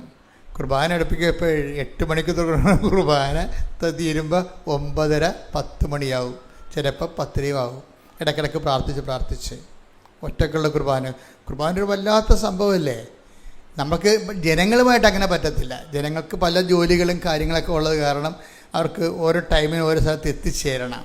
എങ്കിലും നിങ്ങൾ കുർബാനയൊക്കെ നടത്തുമ്പോൾ നിങ്ങളുടെ മനസ്സെപ്പോഴും എന്തെല്ലാം വിഷയമുണ്ടെങ്കിലും മനസ്സ് എപ്പോഴും അൾത്താര ഉണ്ടാകാൻ വേണ്ടി പ്രത്യേകം ശ്രദ്ധിക്കണം. നമ്മുടെ അറിവിന് ആനുപാതികമായിട്ടായിരിക്കും അഭിഷേകം ഉണ്ടാകുന്നത്.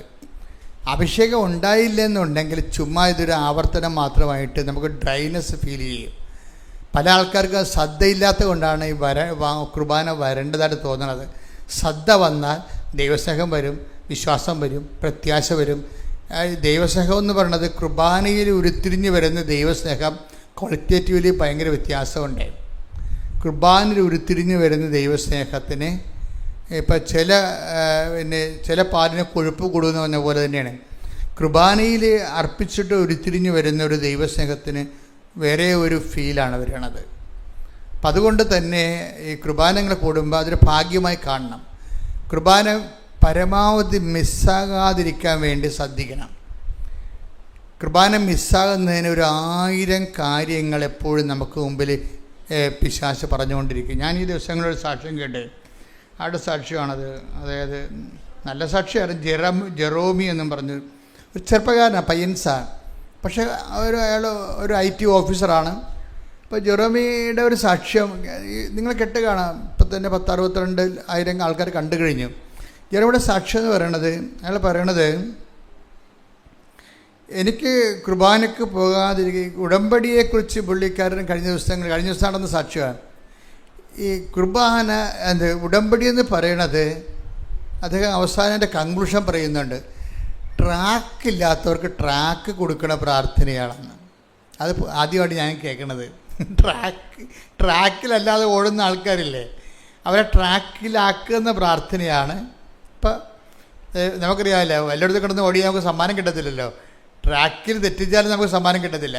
അപ്പം ട്രാക്ക് ഇല്ലാതെ ഓടുന്നവരെ ട്രാക്കിലാക്കുന്ന പ്രാർത്ഥനയാണ് ഉടമ്പടി എന്ന്. അതാണ് അദ്ദേഹത്തിൻ്റെ, അങ്ങനെ തന്നെ ഞങ്ങൾ ഹെഡിങ് ഇട്ടിരിക്കണം അതിനും. അത് അദ്ദേഹം പറയാൻ കാരണം,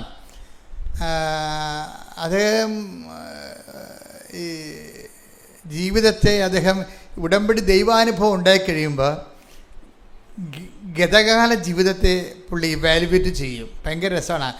ഒരു 10-24 വയസ്സേ കാണത്തുള്ളൂ, പക്ഷേ ഒരു നല്ല പൊക്കമുള്ള നല്ല സ്മാർട്ടായിട്ടുള്ള ഒരാളാണ് പുള്ളി. ആ വിഷയം പറയണത്, പുള്ളിക്കൊരു ദൈവാനുഭവം ടച്ച് ചെയ്ത് കഴിഞ്ഞപ്പോൾ, ജീവിതത്തിൽ ദൈവം തൊട്ട് കഴിഞ്ഞപ്പോൾ പുള്ളി കഴിഞ്ഞ കാലത്തെ ഇവാലുവേറ്റ് ചെയ്യാൻ തുടങ്ങി, പഴയ കാലത്തെ. പഴയകാലത്തെക്കുറിച്ച് പുള്ളി പറയുന്നതിലാണ്. അല്ലാതെ പുള്ളിയുടെ ഒരു പ്രസ്താവന എന്താണ്, ഉടമ്പടി ട്രാക്കിൽ നിന്ന് പുറത്തു പോയ ആൾക്കാർ അത് അങ്ങനത്തെ അനുഭവമാണ് അങ്ങനെ പറയണത്. അത് പറയാൻ കാര്യം അദ്ദേഹം പറഞ്ഞത്, ഞാൻ റിലേ ചെയ്തിരുന്ന മുഴുവൻ മെരിറ്റിലാണ്. വെച്ചാൽ മെരിറ്റിലെന്ന് വെച്ച് കഴിഞ്ഞാൽ അദ്ദേഹത്തിന് നല്ല ഇൻ്റലിജൻ്റ് ആയിട്ടുള്ള ആളാണ്. അയാളുടെ പ്രൊഫഷന് പറ്റുന്ന രീതിയിലുള്ള സർട്ടിഫിക്കറ്റ് ഉണ്ട്. അയാൾക്ക് നല്ല വോയിസ് കമാൻഡും ലാംഗ്വേജ് കമാൻഡുണ്ട്. അപ്പോൾ എവിടെ പോയാലും അയാളെ തൊട്ടുമുത്തിക്കൊണ്ടൊക്കെ ജോലി കിട്ടും. അതാണ് അയാളുടെ മെരിറ്റെന്ന് പറയണത്. അപ്പം മെരിറ്റിലിങ്ങനെ ആശ്രയിച്ചുകൊണ്ട് ജീവിക്കുന്ന കാരണം പ്രാർത്ഥനയ്ക്ക് അവിടെ വലിയ ഇപ്പോൾ നല്ല മെരിറ്റുള്ള ആൾക്കാർക്ക് അവർ തന്നെത്താൻ ചിന്തിക്കും, ഞാനിവിടം വരെ എത്തിയത് എൻ്റെ കഴിവ് കൊണ്ടാണ്, എൻ്റെ ബുദ്ധി കൊണ്ടാണ്, എൻ്റെ പരിശ്രമം കൊണ്ടാണെന്നൊക്കെ പറയും. ഈ മെരിറ്റിൽ എന്നെ സംബന്ധിച്ചിടത്തോളം പലപ്പോഴും ഞാനിപ്പോൾ ഒരു ലക്ഷക്കണക്കിന് മനുഷ്യരെ കൗൺസിൽ ചെയ്തിട്ടില്ലേ, അപ്പോൾ എനിക്ക് മനസ്സിലായത് ഒരു മനുഷ്യൻ്റെ ദുരന്തം അവന് തകർച്ച വരാൻ പോകുന്നു എന്നുള്ളത്, തകർച്ച വാതിക്കലെത്തി എന്ന് നമുക്ക് എങ്ങനെ മനസ്സിലാകും? കംപ്ലീറ്റ്ലി ഈ മനുഷ്യൻ കുറച്ച് കഴിയുമ്പോൾ റിലേ ചെയ്യും, സ്വന്തം കഴിവിൽ റിലേ ചെയ്യും. പക്ഷെ ഉള്ള പ്രോബ്ലം എന്ന് വെച്ച് കഴിഞ്ഞാൽ, ഇത് സ്വന്തം കഴിവ് റിലേ ചെയ്യണമെങ്കിൽ ഇതിൻ്റെ അകത്ത് നിനക്ക് നിത്യത അസൈൻ ചെയ്ത് തന്നിട്ടുണ്ടെങ്കിൽ നീ ഇങ്ങനെ ട്രാക്ക് ഔട്ടായി കാണുമ്പോൾ ദൈവം നിന്നെ ട്രാക്കിലേക്ക് കൊണ്ടുവരും. നിത്യത അസൈൻ ചെയ്തിട്ടില്ലെങ്കിൽ വലിയ പ്രശ്നമൊന്നുമില്ല. നിരീശ്വരന്മാർ ഇവിടെ എന്തെല്ലാം വലിയ റാങ്ക് ഹോൾഡേഴ്സും വലിയ രീതിയിലുള്ള ഫിസിക്കൽ കോൺട്രിബ്യൂഷൻസ് നടക്കണില്ലേ? അപ്പം അത് നടക്കും. പക്ഷേ നിത്യത അസൈൻ ചെയ്താൽ, ഇപ്പം ഞാൻ അമ്മ മാതാവിനെ നേരെ കണ്ട ആളാണ്. അപ്പം എന്താണ് മരണാന്തരം എന്നതൊക്കെ എനിക്ക് വ്യക്തമായത് ഉണ്ട്. അതുകൊണ്ടാണ് ഞാൻ എപ്പോഴും നിത്യതയെക്കുറിച്ച് സംസാരിക്കണത്. കാര്യം ഈ ലൈഫ് 70 കൊല്ലമൊക്കെ കഴിയുമ്പോൾ ചാപ്റ്റർ ക്ലോസ് ചെയ്യത്തില്ലേ? തന്നെയല്ല, നമ്മളെങ്ങനെ ഈ ലൈഫിനെക്കുറിച്ച് നോക്കി എന്തോ ഒരു കോമഡിയാണെന്ന് നോക്കി. ഇപ്പം നമ്മൾ ബ്യൂട്ടീഷ്യൻ്റെ ഇടയ്ക്ക് ചില ആൾക്കാർ പോവും, ചിലരൊക്കെ വന്ന് ഇവിടെ എന്നെ പ്രാർത്ഥിക്കും, കച്ചവടം പൂട്ടാൻ നേരമായി, അച്ഛാ പ്രാർത്ഥിക്കണമെന്നൊക്കെ പറയും. ഞാൻ പറയും, നിങ്ങൾ വേറെ ഒരു ജോലി കൂടി കണ്ടുപിടിക്കൂ എന്ന് പറയും. എന്നിട്ട് അവരെ ബ്ലെസ് ചെയ്യും. കാര്യം ഒരു ജോലിയെ തന്നെ ഒരിക്കലും നമ്മൾ ആശ്രയിക്കരുത്. ഇപ്പോൾ ഈ ജോലി നല്ലവണ്ണം തന്നെ ഓടുന്നുണ്ടെന്ന് വിചാരിച്ചോ, അപ്പോൾ ഇത് തന്നെയാണ് എൻ്റെ ജീവിതം എന്ന് പറഞ്ഞുകൊണ്ട് നിങ്ങൾ ലൈഫ് മൊത്തം കൊണ്ട് അതിൻ്റെ അകത്ത് ഇൻവെസ്റ്റ് ചെയ്യും. That is known sense. അങ്ങനെ ചെയ്യരുത്. നല്ല ശരിക്കും ഫ്ലറിഷ് നിൽക്കുന്ന ഒരു ജോലി ഉണ്ടാകുമ്പോൾ തന്നെ നിങ്ങൾ ബദലായിട്ട് സമാന്തര മാർഗ്ഗങ്ങൾ തുറക്കണം. അല്ലെങ്കിൽ സമാന്തര മാർഗ്ഗങ്ങൾ തുറക്കാൻ വേണ്ടിയുള്ള ആസ്തി ഭദ്രത ഡിപ്പോസിറ്റിലേക്ക് മാറ്റണം. ഏത് സമയത്താണ് ചീട്ട് കൊട്ടാരം നേരെ കൂപ്പുകൂത്തുന്നത് നമുക്കൊരു പിടിയില്ല. കാലദേശങ്ങളിങ്ങനെ മാറുന്നതനുസരിച്ചുകൊണ്ട് ഇതെല്ലാം അഭിരുചികൾ മാറും, താല്പര്യങ്ങൾ മാറും, ആവശ്യങ്ങൾ മാറും. അതനുസരിച്ച് നമ്മുടെ പ്രൊഫഷൻ മാറിക്കൊണ്ടിരിക്കും. അപ്പോൾ എൻ്റെ പ്രശ്നം വെച്ചാൽ ഒരു പ്രൊഫഷൻ കിട്ടി, അതിൽ മാത്രം ഇങ്ങനെ ഇൻവെസ്റ്റ് ചെയ്ത് ഇപ്പം ഈ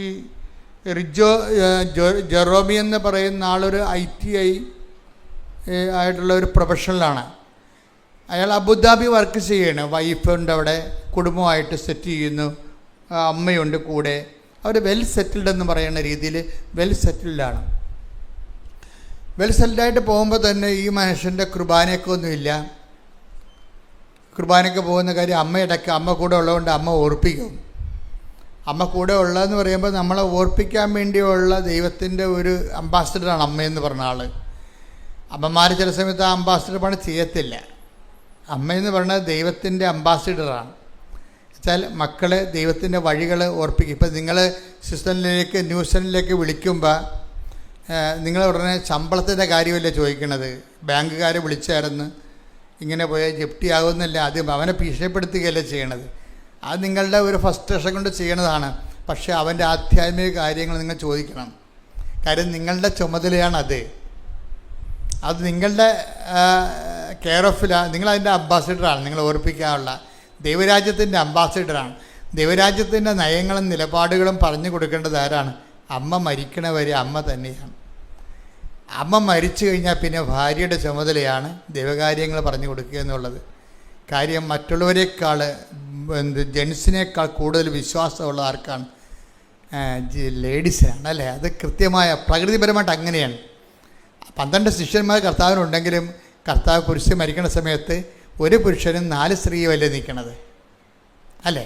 അപ്പോൾ അതിൻ്റെ അർത്ഥം അതാണ് പ്രൊപ്പോർഷൻ. 1-ന് 4 പ്രൊപ്പോർഷൻ. 12 ശിഷ്യന്മാർ കർത്താവിനുണ്ടെങ്കിലും കുരിശിൻ്റെ ചുവട്ടിൽ നിൽക്കുന്നത് ആരാണ്? ഒരു പുരുഷനും 4 സ്ത്രീകളും. പ്രാർത്ഥനാ പാടുകളിലും ആ റേഷ്യോ ആണ് ഉണ്ടാകണം എപ്പോഴും. ഒരു 10 പുരുഷന്മാർക്ക് 40 സ്ത്രീകളുണ്ടാകും. കാര്യത്തെ പെട്ടെന്ന് വിശ്വസിക്കാൻ കർത്താവ് നിങ്ങൾക്കാണ് പ്രകൃതി തന്നിരിക്കുന്നത്.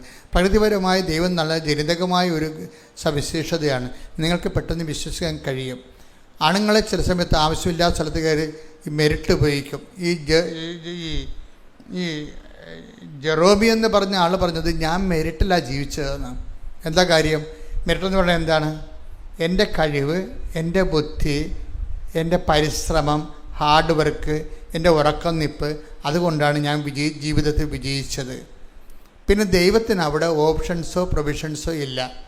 അതുകൊണ്ട് ഞാൻ എന്തിന് പള്ളിയിൽ പോകണം? അമ്മ എന്നോട് പറയും, എടാ ഇന്ന് ഞായറാഴ്ചയാണ്, അബുദാബി പള്ളിയുണ്ടല്ലോ, അപ്പോൾ പോകണമെന്ന് പറയുമ്പോൾ ഉടനെ ഇയാളൊരു മുട്ടായിത്തി പറയും, എന്താ കൊച്ചിന് പാടില്ലല്ല എന്ന് പറയും. ഓക്കെ, അപ്പം അയാൾ പറയുന്നുണ്ട്, അത് ഞാൻ അമ്മയെ പറ്റിക്കാൻ വേണ്ടി പറയണതാണ്, എനിക്കിഷ്ടമില്ലാഞ്ഞിട്ടാണ് ഞാൻ പോകാഞ്ഞതെന്ന്.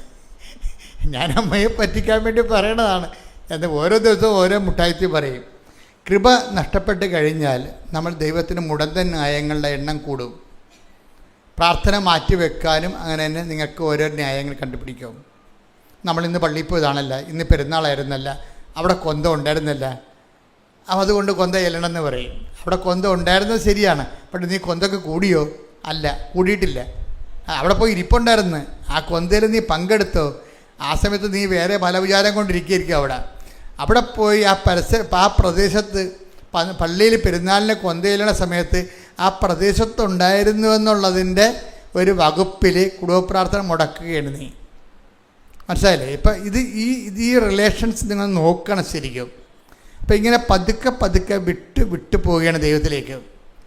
ഈ ആൾക്ക് നിത്യത അസൈൻ ചെയ്തിട്ടുണ്ടെങ്കിൽ എന്ന് വെച്ച് കഴിഞ്ഞാൽ നിങ്ങളുടെ പഴയകാല വിശ്വാസവും നിങ്ങളുടെ കുടുംബത്തിൻ്റെ വിശ്വാസവും എല്ലാം കൊണ്ട് നിങ്ങൾക്ക് നിത്യതയ്ക്ക് നിങ്ങൾ അസൈൻ ചെയ്ത് പോകും. അതിനെ കൂദാശകൾ സ്വീകരിക്കുമ്പോൾ ഉണ്ടാകുന്ന ഒരു ഗുണവത, ഈ ജ്ഞാനസ്ഥാനമായാലും ഒപ്രിഷ്മയായാലും ഇതെല്ലാം നിത്യതയെ കുർബാന പ്രത്യേകിച്ച്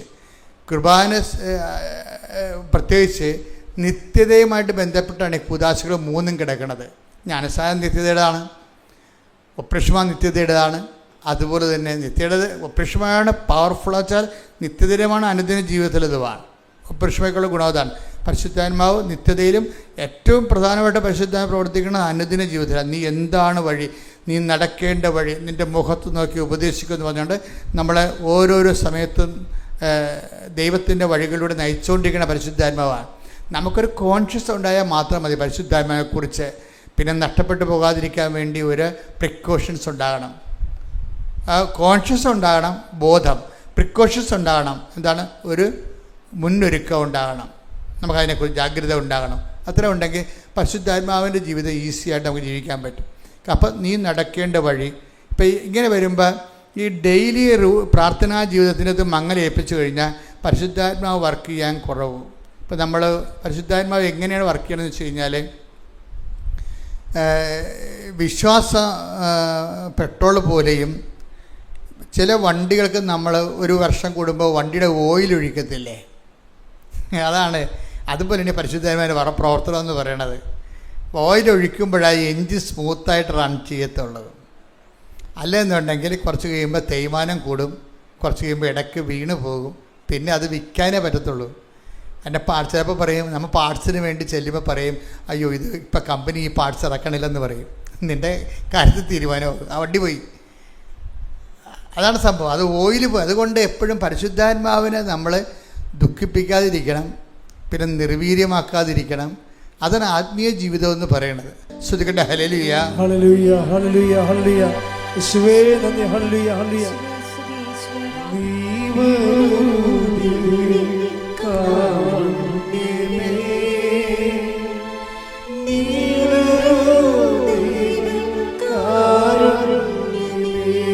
എല്ലാവരും ദൈവം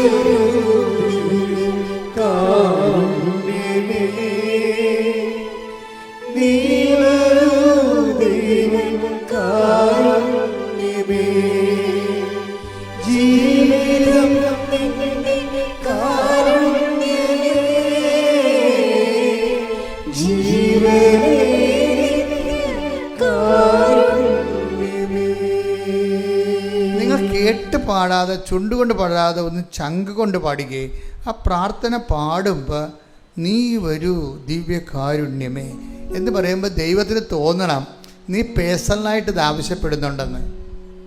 ആ വാക്ക് എപ്പോഴും പ്രാർത്ഥിക്കുമ്പോൾ, പാടുമ്പോഴും പ്രാർത്ഥിക്കുമ്പോഴും ആ വാക്കിൻ്റെ സെൻസ് നോക്കി വേണം പ്രാർത്ഥിക്കാൻ. അതാണ് സെൻസിബിൾ പ്രെയർ എന്ന് പറയണത്.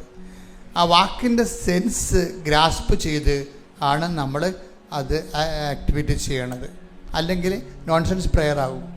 പല ആൾക്കാരുടെയും പ്രാർത്ഥനയും പാട്ടും നോൺസെൻസ് പ്രെയറാണ്. എന്താ കാര്യം? അങ്ങനെ പാടുന്നു, കേൾക്കുന്നു, കേൾക്കണത് തട്ടിവിടുന്നു, അതേ ഉള്ളൂ നോൺസെൻസ് പ്രെയർ. പക്ഷേ സെൻസിബിൾ പ്രെയർ എന്ന് പറയണത് ആ വാക്ക് ഉദ്ദേശിക്കുന്നത് എന്താണ് അത് ഞാൻ ഫീൽ ചെയ്തിട്ടാണ് ഞാനത് പുറത്തേക്ക് സ്പെൽ ഔട്ട് ചെയ്യണത്. നമുക്കൊരുമിച്ച് ആ വാക്ക് നെഞ്ച് കൈവച്ചുകൊണ്ട് നീ വരൂ ദിവ്യകാരുണ്യമേ അനുഭവിച്ച് പാടാം. ശ്രുതികട്ടെ hallelujah hallelujah hallelujah hallelujah hallelujah. നീ വരൂ ദിവ്യകാരുണ്യമേ, നീ വരൂ ദിവ്യകാരുണ്യമേ. ഒരുമിച്ച് എല്ലാവരും നീ വരൂ, നീ വരൂ ദിവ്യകാരുണ്യമേ, നീ വരൂ ദിവ്യകാരുണ്യമേ. ജീവിതം നിന്റെ കാരുണ്യമേ, ജീവനേ കാരുണ്യമേ. ജീവിതം ജീവിതം നിന്റെ കാരുണ്യമേ, ജീവനേ കാരുണ്യമേ. നീ വരൂ, നീ വരൂ ദിവ്യകാരുണ്യമേ, നീ വരൂ ദിവ്യകാരുണ്യമേ. ജീവനെ നീ വരൂ ദിവ്യകാരുണ്യമേ, നീ വരൂ ദിവ്യകാരുണ്യമേ.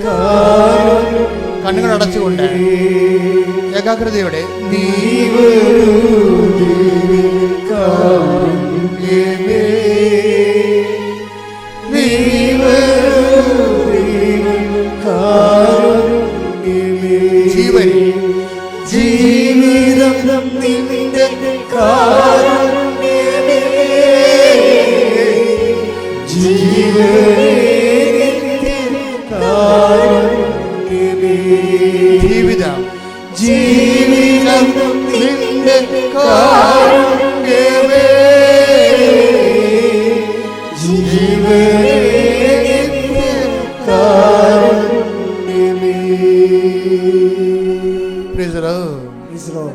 ഈ പാട്ടിൻ്റെ അഭിഷേകം എന്താണെന്നറിയാവോ?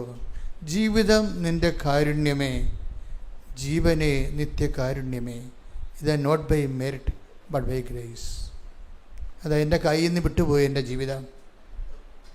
എൻ്റെ ജീവിതം എൻ്റെ കയ്യിൽ നിന്ന് വിട്ടുപോയി. ഇനി എൻ്റെ കഴിവിലല്ല, നിന്റെ കാരുണ്യത്തിൽ. ശ്രുതികട്ടെ ഹല്ലേലൂയ ഹല്ലേലൂയ ഹല്ലേലൂയ ഹല്ലേലൂയ. മഹത്വം മഹത്വം ദൈവമേ നന്ദി, ദൈവമേ ആരാധന, ദൈവമേ മഹത്വം. Hallelujah hallelujah hallelujah. ആരാധന ആരാധന ഹല്ലേലൂയ. ജീവിതം നിന്റെ കാരുണ്യമേ, ജീവനേ കാരുണ്യമേ. നീ വരൂ, നീ വരൂ ദിവ്യകാരുണ്യമേ, നീ വരൂ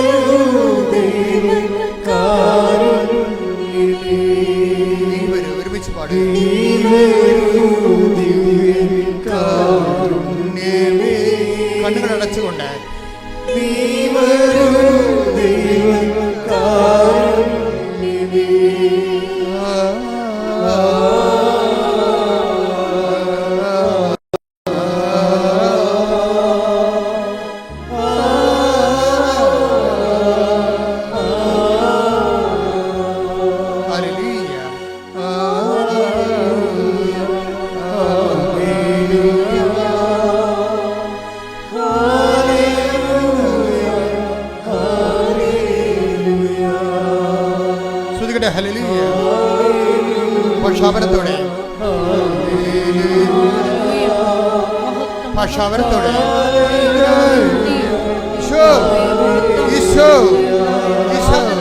അടിപ്പഴ പോലെ കർത്താവേ, വൈദാഘാതം പോലെ കർത്താവേ, ദൈവികമായ ശക്തി, ദൈവികമായ ശക്തി എല്ലാ മക്കളിലേക്കും അഭിഷേകം ചെയ്യണമേ, എല്ലാ മക്കളിലേക്കും അഭിഷേകം ചെയ്യണമേ. വീശി അടിക്കട്ടെ ദൈവത്തിന്റെ കാറ്റ്, ദൈവത്തിന്റെ കരുണയുടെ കാറ്റ്. Not by merit, not by grace. നിന്റെ കഴിവല്ല, നിന്റെ കൃപ അടിയറവെക്കുന്ന കർത്താവേ, നിന്റെ തിരുസന്നിധിയിൽ കർത്താവേ, നിന്റെ കരുണയുടെ കാറ്റ്, നിന്റെ കരുണയുടെ കാറ്റ് വീശി അടിക്കണമേ, വീശി അടിക്കണമേ.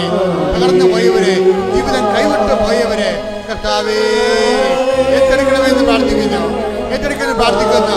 ഈശോയെ, ദൈവത്തിന്റെ ശക്തി നിങ്ങളിലേക്ക് ആവശ്യിക്കട്ടെ. കന്യാമറിയത്തിന്റെ, പരിശുദ്ധ അമ്മയുടെ, എല്ലാ മലക്കുമാരുടെ, രക്തസാക്ഷികളുടെ എല്ലാ മധ്യസ്ഥ പ്രാർത്ഥനയോടുകൂടി ദൈവകരുണയ്ക്ക് നിന്നെ പരമേൽപ്പിക്കുന്നു. ശ്രദ്ധിക്കട്ടെ.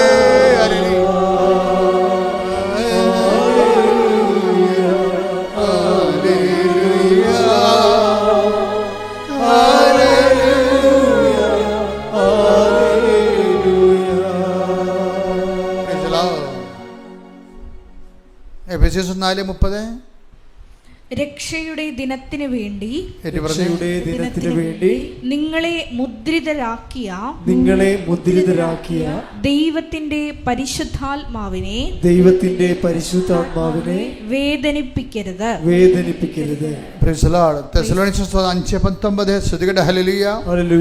ആത്മാവിനെ നിങ്ങൾ നിർവീര്യമാക്കരുത്.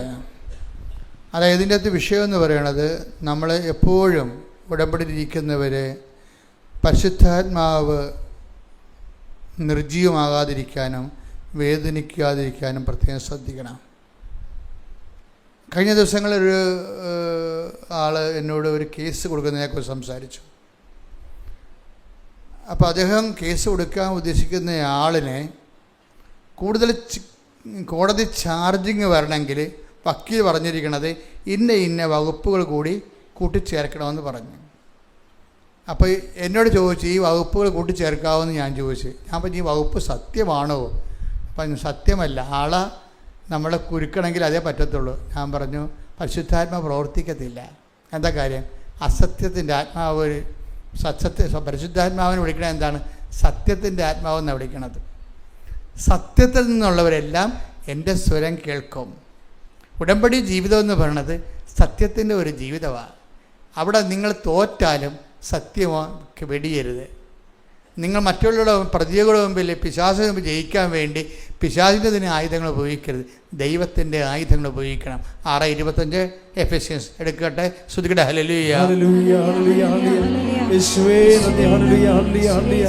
എഫേസോസ് 6:13 മുതലുള്ള തിരുവചനങ്ങൾ. എഫേസോസ് 6:13. അതിനാൽ ദൈവത്തിന്റെ എല്ലാ ആയുധങ്ങളും ധരിക്കുവിൻ. തിന്മയുടെ ദിനത്തിൽ ചെറുത്തു നിൽക്കാനും എല്ലാ കർത്തവ്യങ്ങളും നിറവേറ്റിക്കൊണ്ട് പിടിച്ചു നിൽക്കാനും അങ്ങനെ നിങ്ങൾക്ക് സാധിക്കും. അതിനാൽ സത്യം കൊണ്ട് അരമുറുക്കി നീതിയുടെ കവചം ധരിച്ച് നിങ്ങൾ ഉറച്ചു നിൽക്കുവിൻ. സമാധാനത്തിന്റെ സുവിശേഷത്തിനുള്ള ഒരുക്കമാകുന്ന പാദരക്ഷകൾ ധരിക്കുവിൻ. സർവോപരി ദുഷ്ടന്റെ ജ്വലിക്കുന്ന കൂരമ്പുകളെ കെടുത്തുന്നതിന് നിങ്ങളെ ശക്തരാക്കുന്ന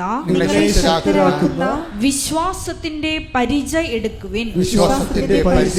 രക്ഷയുടെ പടത്തൊപ്പി അണിയുകയും ദൈവവചനമാകുന്ന ആത്മാവിന്റെ വാൾ എടുക്കുകയും ചെയ്യുവിൻ. ഉടമ്പടി ജീവിതത്തിലെ ഒരു ജീവിതക്രമമുണ്ടത്. ജീവിതക്രമം, അതായത് ഇപ്പം ഈ നമ്മുടെ ജെറോമി പറയണത്, അവസാനം പറയണത്, ഞങ്ങൾ ഉടമ്പടി ജീവിക്കാൻ തുടങ്ങിയപ്പോൾ, അപ്പോൾ എനിക്ക് ഭയങ്കര ഇഷ്ടപ്പെട്ട ആ വാക്ക്.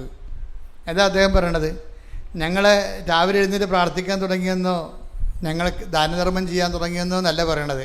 ഞങ്ങൾ എന്തൊരു കോൺഷ്യസാണ്. ഞങ്ങൾ ഉടമ്പടി ജീവിക്കാൻ തുടങ്ങിയപ്പോൾ എന്ത് പറ്റി?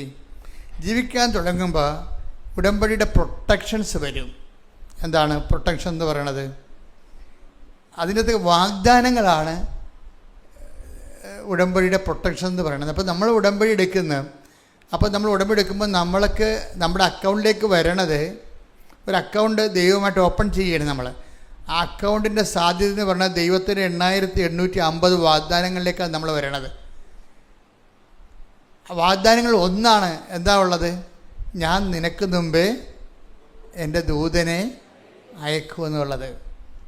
അപ്പോൾ ഇവിടെ ചെന്നാലും നമുക്ക് മുമ്പേ കർത്താവ് ആ ജോലി ചെയ്യാൻ വേണ്ടിയുള്ള ആളെ നമുക്ക് വേണ്ടി നിശ്ചയിച്ചിരിക്കും. വല്ലാത്ത പ്രൊട്ടക്ഷൻ. അപ്പോൾ ഈ ജെറോമിയുടെ വിഷയം എന്ന് പറയുന്നത്, ജെറോമി ഉടമ്പടി എടുത്ത്, ജെറോമി എന്താ ലൈഫ് എന്താണ്? ഉടമ്പടി അല്ലാത്തൊരു ജീവിതത്തിൽ മെറിറ്റിൽ മാത്രം ആശ്രയിച്ച് ജീവിക്കുകയും സ്വന്തം കഴിവിൽ നല്ല ശമ്പളമാണ്. അപ്പോൾ അതുകൊണ്ട് അതിലുകൊണ്ട് ജീവിച്ച് പോകണവർ. അപ്പോൾ ഈ പ്രത്യേകിച്ച് അതുകൊണ്ട് പ്രാർത്ഥനാ ജീവിതം ഭയങ്കര ഡാമേജാണ്. എന്താ കാര്യം? മെറിറ്റ് കൊണ്ട് തന്നെ അയാൾ ജീവിക്കുന്നുണ്ട് ഭൗതികമായി. അപ്പോൾ ഭൗതികമായ ആനുകൂല്യങ്ങൾക്ക് വേണ്ടി മാത്രമാണ് നിങ്ങളെ ദൈവത്തിൽ ആശ്രയിക്കണമെങ്കിൽ വചനം നിങ്ങളെ ഒരു രണ്ടാം തരം പൗരനായിട്ടാണ് കാണുന്നത്. ദൈവരാജ്യത്തെ പൗരന്മാരെ രണ്ടായിട്ട് വചനം തിരിച്ചിട്ട് പറയും, നിങ്ങൾ മറ്റു മനുഷ്യരെക്കാൾ ഹതഭാഗ്യന്മാരാണ്. എന്താണ്? ഇങ്ങനെയുള്ള ഒരു ദൗത്യം വചനവും ആത്മാവിനെയും പ്രോമിസ് ചെയ്യപ്പെടാത്ത ഒരു ജനതയെക്കാളും മോശമാണ് ആര്? ഈ സ്വന്തം ഭൗതിക ആവശ്യങ്ങൾക്ക് വേണ്ടി മാത്രം ക്രിസ്തുവിൽ ആശ്രയിക്കുന്നവർ. അപ്പോൾ എപ്പോഴും ക്രിസ്തുവിൽ ആങ്കർ ചെയ്യുമ്പോൾ ശ്രദ്ധിക്കേണ്ട കാര്യം, ഇതിൻ്റെ 50% മാത്രമേ ഈ ഭൗതിക ആവശ്യങ്ങൾ വരുന്നുള്ളൂ. 50% നിത്യതയാണ് വരുന്നത്. അപ്പോൾ നിത്യതയെക്കുറിച്ച് കോൺഷ്യസ് ആകണം. അതുകൊണ്ടാണ് ഭജന എപ്പോഴും പറയണത് യേശു ക്രിസ്തുവിൽ എടുത്ത വചനെടുത്ത് 1:15-19 ഈ ജീവിതത്തിന് വേണ്ടി മാത്രം ക്രിസ്തുവിൽ പ്രത്യാശ വച്ചിട്ടുള്ളവരാണെങ്കിൽ നമ്മൾ എല്ലാ മനുഷ്യരെയും കാൾ നിർഭാഗ്യരാണ്. അപ്പൊ എന്താ പ്രശ്നം? ഈ ജീവിതത്തിന് വീട്, ജോലി, വിവാഹം, പ്രൊമോഷൻ, PR, പെൻഷൻ, ഇങ്ങനെയുള്ള ഈ ജീവിതത്തിന് വേണ്ടി മാത്രമാണ് നിങ്ങളെ ക്രിസ്തുവിൽ പ്രത്യാശ അർപ്പിച്ചെങ്കിൽ എന്ത് പറ്റും? അത് നിങ്ങൾ പ്രസാദപരത്തിലോ നിത്യതയിലോ അല്ല വിശ്വസിക്കുന്നത്. അപ്പോൾ മറ്റു മനുഷ്യരെക്കാളും നിങ്ങൾ ഹതഭാഗ്യവരാകും. എന്നും കൊന്നും നമ്മൾ ഉടമ്പടി പുതുക്കുന്ന ഇപ്പം നീല പേപ്പർ ചില ആൾക്കാരുടെ കയ്യിലുണ്ട്, ചില ആൾക്കാരുടെ സിൽവർ ഗ്രേ ഉണ്ട്. അപ്പം ഞാൻ സിൽവർ ഗ്രേക്കാരോട് ചോദിക്കും, എന്നാ നിയോഗം വെച്ചിരിക്കണത്? അത് കെട്ടിച്ചു വിട്ട മകളുടെ മകൾ, അതായത് ഇവരുടെ പേരക്കിടാവ് ഇപ്പോൾ എന്തോ കുഴപ്പമുണ്ടെന്ന് പറയണത് അവൾ എന്നെ വിളിച്ച് പറഞ്ഞായിരുന്നു, അതാണ് വെച്ചിരിക്കണത്. അപ്പം നിങ്ങൾ മരണം വരെ ഉടമ്പടി ജീവിച്ച് സിൽവർ ഗ്രേയും കഴിഞ്ഞാലും ഇതുപോലെയുള്ള ഈ അലപരാധി കാര്യങ്ങളെ വെക്കത്തുള്ളൂ. ഇവർ ശരിക്കും പറഞ്ഞ് സിൽവർ ഗ്രേയിലൊക്കെ ഉള്ള ആൾക്കാർ വെക്കേണ്ടത് എന്താണ്? ഈ നിത്യത, ഈ ഭൗതികമായ വിഷയങ്ങളൊന്നും വെക്കരുത്. ഇതൊക്കെ എന്താ കാര്യം? ഇതൊക്കെ നിങ്ങൾക്ക് ആവശ്യമാണെന്ന് എൻ്റെ സ്വർഗ്ഗസ്ഥനായ പിതാവ് അറിയുന്നു. നിങ്ങൾ ആദ്യം ദൈവരാജ്യത്തെയും അതിൻ്റെ നീതിയെയും കുറിച്ചാണ് അന്വേഷിക്കുന്നത്. അപ്പോൾ ഈ 6 കാര്യങ്ങളും വെക്കേണ്ടത് എന്താണ്? കർത്താവിനെ അറിയിക്കാനും അറിഞ്ഞവരെ ആഴപ്പെടുത്താനും അതുപോലുള്ള പുതിയ പുതിയ ദൈവമേഖലകളിലെ ശുശ്രൂഷ കാര്യങ്ങളല്ലേ വെക്കേണ്ടത്. അപ്പോൾ ഉടമ്പടി ഗ്രോത്ത് അങ്ങനെ വരണത്. അപ്പം അതുകൊണ്ടാണ് ഞാൻ ഈ സിൽവർ ഗ്രേ കഴിഞ്ഞിട്ട് ഇപ്പോൾ പുതുക്കൾ നിർത്തി വെച്ചതിൻ്റെ കാര്യം. ഇനിയിപ്പോൾ ഞാനിപ്പോൾ എല്ലാവരും നേരിട്ട് ഒരു ദിവസം കാണും, സിൽവർ ഗ്രേക്കാരെ എല്ലാവരും നേരിട്ട് കാണും. എന്നിട്ട് അവരുടെ എല്ലാം എടുപ്പിക്കും. ഞാൻ അവരുടെ നിയോഗങ്ങൾ എന്തൊക്കെയാണെന്ന് എടുപ്പിച്ചിട്ട് അവർക്ക് പ്രത്യേക ധ്യാനം നടത്തി. അതിനാണ് മരിയൻ അഗ്നി അഭിഷേക ധ്യാനം എന്ന് പറഞ്ഞൊരു ധ്യാനം വരുന്നുണ്ട്. താമസമുള്ള ധ്യാനമാണ്. അപ്പോൾ അവരെ കറക്റ്റ് ചെയ്തിട്ട് അവർക്ക് കറക്റ്റ് പരിശുദ്ധാത്മാവിനെ അഭിഷേകം ചെയ്തിട്ട് അവർ ഇനിയുള്ള കാലങ്ങളിൽ ഇതിൻ്റെ ആത്മീയത എന്ന് പറയുന്നത് ഇനി നമ്മുടെ ഇല്ലായ്മയും ഓർത്തുകൊണ്ടും ഞാൻ പ്രശംസിക്കുമെന്ന് പറയുന്ന ഒരു ആധ്യാത്മികത. അതാണ് ബൈബിളിൻ്റെ ആത്മീയത എന്ന് പറയുന്നത്. Take the word of God. ശ്രുതികട ഹല്ലേലൂയ. Hallelujah hallelujah hallelujah. യേശുവേ നന്ദി. 2 ഹല്ലേലൂയ. കൊരിന്ത്യർ 12:9 ക്രിസ്തുവിന്റെ ശക്തി എന്റെ മേൽ ആവസിക്കേണ്ടതിന് എന്റെ മേൽ ആവസിക്കേണ്ടതിന് ഞാൻ പൂർവാധികം സന്തോഷത്തോടെ എന്റെ ബലഹീനതയെ കുറിച്ച് പ്രശംസിക്കും. ഇപ്പൊ നമ്മൾ ഉടമ്പടിയുടെ 1-ാം ഘട്ടത്തിലും 2-ാം ഘട്ടത്തിലും ഒക്കെ നമ്മുടെ ഇല്ലായ്മ ഓർത്തുകൊണ്ട് പ്രാർത്ഥിക്കുകയല്ലേ ചെയ്യണത്, ഇല്ലേ? ഉടമ്പടി പുരോഗമിക്കുന്ന അനുസരിച്ചുകൊണ്ട് ഈ പ്രാർത്ഥന പ്രശംസയായിട്ട് മാറും. അതാണ് വ്യത്യാസം. പ്രാർത്ഥന പരിശുദ്ധാത്മാവ് നിറയുന്ന അനുസരിച്ച് കൊണ്ട് നമ്മുടെ ഇല്ലായ്മ ദൈവകൃപ ആർജിക്കാൻ വേണ്ടിയുള്ള ദൈവത്തിൻ്റെ പദ്ധതിയുടെ ഭാഗമായിട്ട് ആന്തരിക സന്തോഷം ഉണ്ടാകും. അത് അഭിഷേകത്തിൻ്റെ വേറെ ഒരു മുതിർന്ന തലമാണ്. അപ്പോൾ അത് നിങ്ങളുടെ അതിലേക്ക് വന്നു കഴിഞ്ഞാൽ പിന്നെ ഒന്നും നമ്മൾ ചോദിക്കത്തില്ല ദൈവത്തോട്. ആ ദിവസം എന്ന് പറഞ്ഞാൽ അങ്ങനെയല്ല. അഗ്നിയഭിഷേകത്തിൻ്റെ ആ ദിവസം നിങ്ങൾ എന്നോടൊന്നും ചോദിക്കത്തില്ല. Take the word of God. ശ്രുതികട ഹല്ലേലൂയ.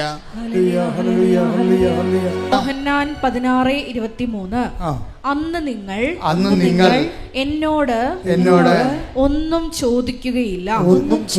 6 നിയോഗങ്ങളില്ല, അസ്തമിച്ചു. 6 നിയോഗങ്ങൾ അസ്തമിക്കും. അവിടെ വെച്ച് ചോദിക്കണത് എന്താണ്? പരിശുദ്ധാത്മാവ് മാത്രമേ ചോദിക്കത്തുള്ളൂ. അതുകൊണ്ടാണ് അവസാനം വരുമ്പോൾ നിയോഗങ്ങളെല്ലാം അവസാനിച്ചതിന് ശേഷം ഈശോ പരിശുദ്ധാത്മാവിനെ അപ്പോസ്തലന്മാർക്ക് കൊടുക്കണതിൻ്റെ കാര്യം അവിടെ വെച്ച് വരുമ്പോൾ പരിശുദ്ധാത്മാവ് ഈ വെള്ളം കുടിക്കണം, ഇനിയും ദാഹിക്കും. നിയോഗം തന്നെ പ്രാർത്ഥിച്ചിരുന്ന് അത് നേടി പിന്നെ നിയോഗം വെച്ച് അത് നേടി അത് നിയോഗം വെച്ച് പിന്നെ നേടിയിരിക്കുമ്പോൾ ഈ വെള്ളം കുടിക്കണവന് ഇനിയും ദാഹിക്കും. പിന്നെ നിയോഗങ്ങൾ കൊണ്ട് പൊറുതിമുട്ടി ചാകണം വരെ നിയോഗങ്ങളാവും. എന്താ കാര്യം? ദൈവം അത് ഉദ്ദേശിക്കണില്ല. ഈ വെള്ളം കുടിക്കണം ഇനിയും ദാഹിക്കും. ഞാൻ തരുന്ന വെള്ളം കുടിക്കുന്നവർക്ക് take the word of God. ശ്രുതികട ഹല്ലേലൂയ. യോഹന്നാൻ 4:13-14 തിരുവചനങ്ങൾ. 4:13-14 യേശു പറഞ്ഞു, ഈ വെള്ളം കുടിക്കുന്ന ഏവനും വീണ്ടും ദാഹിക്കും. പുതിയൊരു ആവശ്യം, പുതിയ ആവശ്യങ്ങൾ ഉണ്ടായിക്കൊണ്ടേയിരിക്കും. ആക്രാന്തം ഉണ്ടായിക്കൊണ്ടിരിക്കും, അസ്വസ്ഥത ഉണ്ടായിക്കൊണ്ടിരിക്കും. പിന്നെന്താണ്? ഞാൻ തരുന്ന വെള്ളം കുടിക്കുന്നവർക്ക് ഒരിക്കലും ദാഹിക്കത്തില്ല. ഞാൻ തരുന്ന വെള്ളം എന്താണ്? തിരുനാളിൻ്റെ മഹാദിനത്തിൽ അവൻ എഴുന്നേറ്റ് നിന്നും ഉച്ചത്തിൽ പറഞ്ഞു, ആർക്കെങ്കിലും ദാഹിക്കുന്നെങ്കിൽ അവൻ എൻ്റെ അടുത്ത് വരട്ടെ. എന്നെ വിശ്വസിക്കുന്ന അധരത്തിൽ നിന്ന് ഹൃദയത്തിൽ നിന്ന് ജീവജലത്തിൻ്റെ അരുവികൾ ഒഴുകും. ശ്രുതികട ഹല്ലേലൂയ. 7:37 യോഹന്നാൻ. ശ്രുതികട ഹല്ലേലൂയ.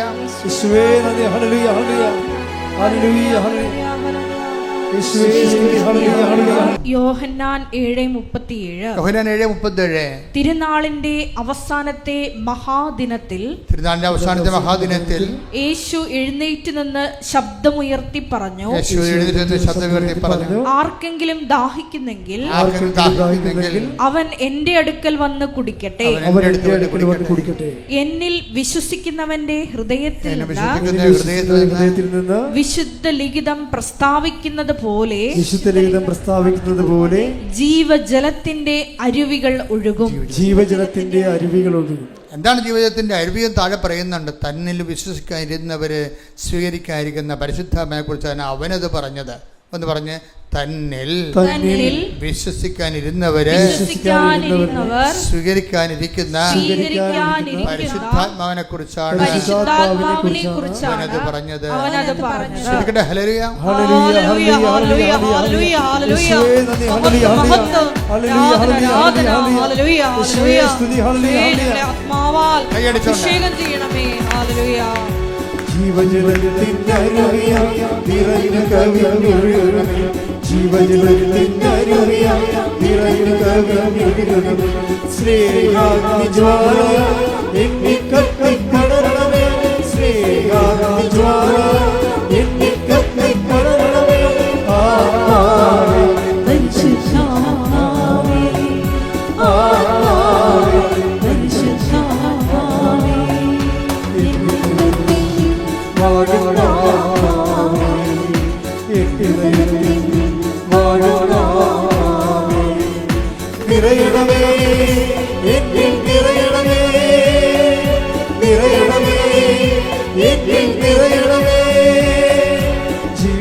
ശ്രീ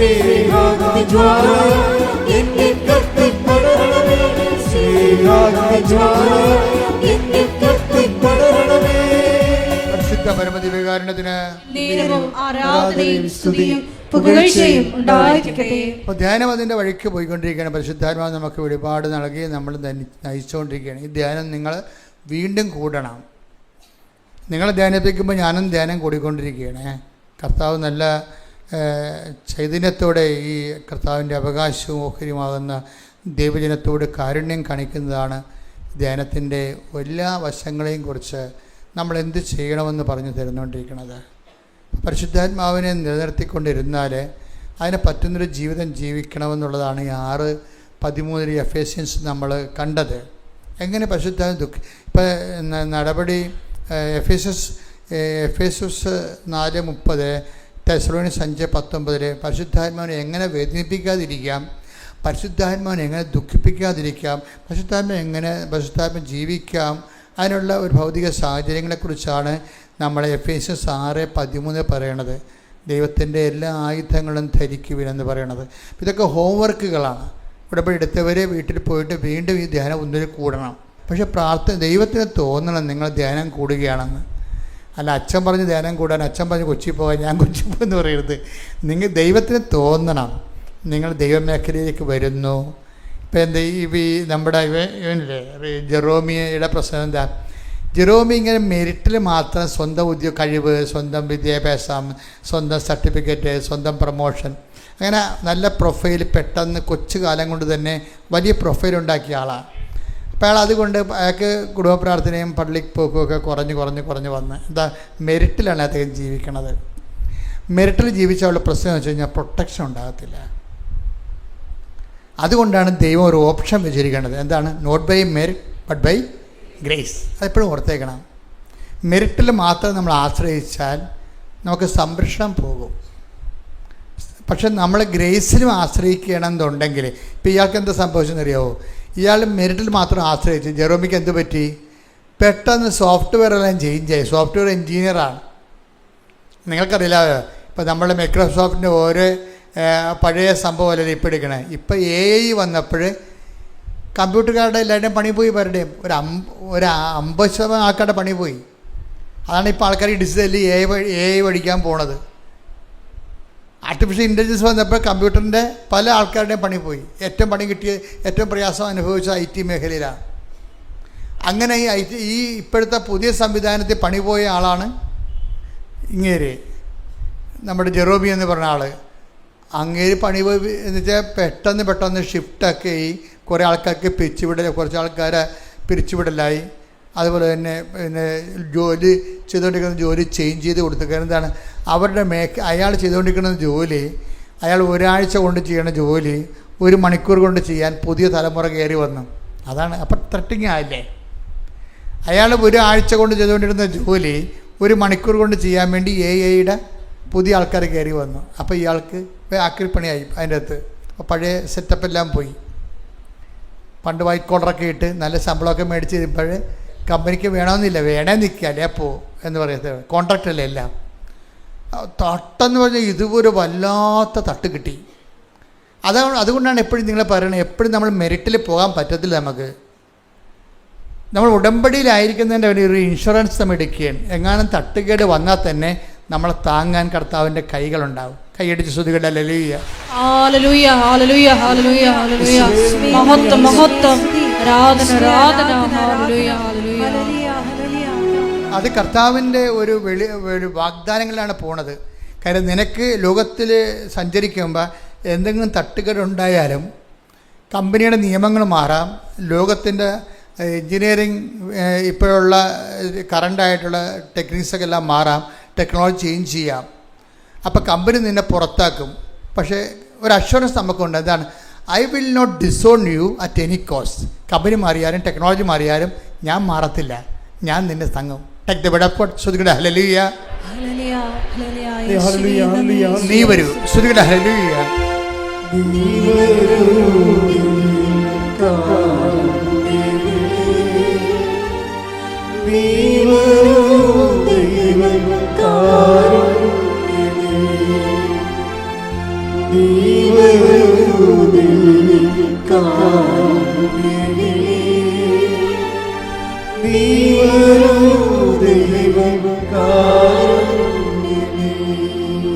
പരിശുദ്ധ പരമദിവ്യകാരുണ്യത്തിന് ആരാധനയും സ്തുതിയും പുകഴ്ചയും ഉണ്ടായിരിക്കട്ടെ. എബ്രായർ 13:5 ഞാൻ നിന്നെ ഒരു വിധത്തിലും അവഗണിക്കുകയോ ഉപേക്ഷിക്കുകയോ ഇല്ല എന്ന് അവിടുന്ന് പറഞ്ഞിട്ടുണ്ടല്ലോ. അത് വാഗ്ദാനമാണ്. അവിടുന്ന് പറഞ്ഞിട്ടുണ്ടല്ലോ, വാഗ്ദാനമാണ്. കമ്പനി നിന്നെ ഉപേക്ഷിക്കാം.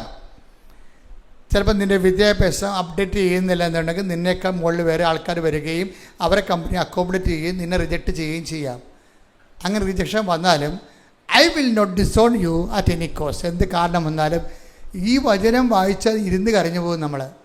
ദൈവം എന്ത് ദീർഘവീക്ഷണത്തോടെയാണ് നമ്മളെ വേകുലങ്ങളെ വേവലാദികളെ കണ്ടുകൊണ്ട് അതിനെപ്പോലും നമ്മളെ കവർ ചെയ്തുകൊണ്ടാണ് ബൈബിൾ എഴുതിയിരിക്കുന്നത്. ഇങ്ങനെ പല പല കാരണങ്ങളാൽ നീ ഉപേക്ഷിക്കപ്പെടാം, പക്ഷേ ഞാൻ നിന്നെ ഒരിക്കലും ഉപേക്ഷിക്കത്തില്ല. അതിപ്പോൾ നമ്മൾ അഷുറൻസ് ചെയ്യണത്, ഇൻഷുർ ആക്കുന്നതിൻ്റെ കാരണം ഉടമ്പടിയിലൂടെയാണ്. അതുകൊണ്ടാണ് ഈ മനുഷ്യൻ ഉടനെ വീട്ടിലായി കഴിഞ്ഞപ്പോൾ, ജോലി നഷ്ടപ്പെട്ട് വീട്ടിലായി കഴിഞ്ഞപ്പോൾ അദ്ദേഹം അമ്മയുടെ ബാഗിൽ അബുദാബി പള്ളി ചെന്നപ്പോൾ 8 മാസത്തിന് മുമ്പാണ് ആരോ ഒരു കൃപാസനം പത്രം കൊടുത്തു. അത് കൃപാസനത്തെക്കുറിച്ച് കേട്ടുള്ള കാരണം പിന്നീട് വായിക്കാമെന്ന് പറഞ്ഞ് ബാഗിനകത്ത് മേടിച്ച് വെച്ചു. പക്ഷേ ഇവർ അമ്മയും വായിച്ചില്ല, മകനും വായിച്ചില്ല. എന്താ കാര്യം? അത് വായിക്കാതെ ഞങ്ങൾ ജീവിക്കുന്നുണ്ട്. പിന്നെ അതാണ് പ്രശ്നം. ഇത് വായിക്കേണ്ട ആവശ്യം ഞങ്ങൾക്കില്ല. ഞങ്ങൾക്ക് ആവശ്യം ശമ്പളമുണ്ട്, മാന്യമായ ജീവിതമുണ്ട്, എല്ലാവരും ഞങ്ങളെ ആശ്രയിച്ച് ജീവിക്കുന്നുണ്ട്. പിന്നെ എന്തിനാണ് ഞങ്ങളിന്ന് ദൈവത്തെ ആശ്രയിക്കുന്നത്? ഇത് വലിയ പ്രശ്നമാണ് കേട്ടോ. എല്ലാവരും മറ്റുള്ളവരും നമ്മളെ ആശ്രയിച്ച് ജീവിക്കുമ്പോൾ നമുക്ക് ദൈവത്തെ ആശ്രയിക്കാൻ പറ്റത്തില്ല. അതൊരു ഗതികെട്ട അവസ്ഥയാണ് ശരിക്കും പറഞ്ഞാൽ. ഈ പത്രം 8 മാസത്തിൻ്റെ തിരിഞ്ഞിട്ട് പോലും ഇവർ എടുക്കേണ്ട ആവശ്യമില്ല അവർക്ക്. ഇപ്പോഴാണ് മകൻ പാകത്തായി കഴിഞ്ഞപ്പോഴാണ് അമ്മക്ക് തോന്നിയത്, എടാ കൃപാസനത്തിൽ ഇങ്ങനെ കുറേ സംഭവങ്ങളൊക്കെ മാതാവ് ചെയ്യുന്നുണ്ടല്ല, മകനെ രക്ഷിക്കാൻ മാതാവിന് പറ്റുമായിരിക്കും എന്നും പറഞ്ഞിട്ട് മകൻ ഈ പത്രം എടുത്ത് കൊടുക്കും. ഇപ്പോൾ അവനും മുള്ളൊക്കെ ഒടിഞ്ഞ് തണ്ടല്ലൊടിഞ്ഞിരിക്കുകയാണ്. എന്താ കാര്യം? തൻ്റെ മെറിറ്റ് ഡാമേജായി. എത്ര മെറിറ്റ് ഉണ്ടെന്ന് വെച്ചിട്ടും അത് ഡാമേജായിരിക്കുകയാണ്. അപ്പോഴെന്ത് ചെയ്യുക? അവനത് വായിച്ച് അവനുടനെ ഓൺലൈൻ എടുത്ത് ഉടമ്പടി എടുത്ത് അത് വായിച്ച ഉടനെ ജെറമി പറയണത്, എൻ്റെ അവസ്ഥ കാരണം എനിക്ക് ഉടമ്പടി എടുക്കാനുള്ളൊരു സാഹചര്യമായി. ഞാനീ പത്രം വായിച്ച ഉടനെ ഓൺലൈൻ ഉടമ്പടി എടുത്ത്. അപ്പോഴാണ് ഞാൻ ഓർക്കുന്നത്, ദൈവമേ ഓൺലൈൻ ഉടമ്പടി ജനങ്ങളെ നിങ്ങൾ ആരും വേദനിക്കരുത്, ഒറ്റക്കല്ല, കർത്താവ് നിങ്ങളുടെ കൂടെയുണ്ട്. കൃപാസനം മാതാവ് പറന്ന് സഞ്ചാരിയായിട്ട് നിങ്ങളുടെ മുമ്പിൽ എത്താൻ വേണ്ടി അന്റാർട്ടിക്കയിലുള്ളൊരു ഒരു നെറ്റുണ്ടെങ്കിൽ ഉടമ്പടി ചെയ്യാൻ വേണ്ടിയാണ് അന്ന് കോവിഡ് കാലത്ത് ദൈവം തന്നാണ് ഓൺലൈൻ ഉടമ്പടി. അപ്പോൾ പല ആൾക്കാരും എന്നോട് ചോദിച്ചു, അച്ഛാ ഈ ഓൺലൈൻ ഉടമ്പടി എന്ന് പറയുമ്പോൾ യഥാർത്ഥ ഉടമ്പടി 2018 ഉടമ്പടി എടുത്ത അനുഭവം കിട്ടിയ ആൾക്കാർ എന്നോട് ചോദിച്ചു, ഈ നമ്മുടെ യഥാർത്ഥ ഉടമ്പടിയുടെ അനുഭവം ഓൺലൈൻ കിട്ടുക? ഞാൻ പറഞ്ഞ് ഓൺലൈൻ ഉടമ്പടിക്ക് കറക്റ്റ് ഉടമ്പടി ജീവിതമല്ലേ. ഉടമ്പടി ജീവിതം ആര് ജീവിക്കുന്നുവോ അവന് അതിൻ്റെ ഫലം കിട്ടും. പിന്നെ അതിൻ്റെ അകത്ത് നേർച്ച വസ്തുക്കൾ ഉണ്ടാകത്തില്ലെന്ന് മാത്രമേ ഉള്ളൂ. അത് കോവിഡ് കഴിയുമ്പോൾ ആൾക്കാർ വന്ന് വാങ്ങിച്ചോളൂ എന്ന് ഞാൻ പറഞ്ഞു. അത് കറക്റ്റായിരുന്നു. എത്രയോ മനുഷ്യരാണ് ഇവിടെ എത്തുന്നതിന് മുമ്പ്, ഇപ്പോഴത്തെ നിങ്ങൾക്കറിയാമല്ലോ, നിങ്ങൾ ഇപ്പോൾ ഒക്ടോബർ മാസം 4-ാം ശനിയാഴ്ചയാണ് റാലി. ഇപ്പോൾ ആലപ്പുഴത്തെ അവസ്ഥ എന്താണ്? ഓൾമോസ്റ്റ് എല്ലാ ഹോട്ടലും ഇപ്പം തന്നെ ബുക്ക്ഡാണ്. ഫ്ലൈറ്റ് ആ ആഴ്ചത്തെ മുഴുവൻ ഫ്ലൈറ്റും ബുക്ക്ഡാണ്.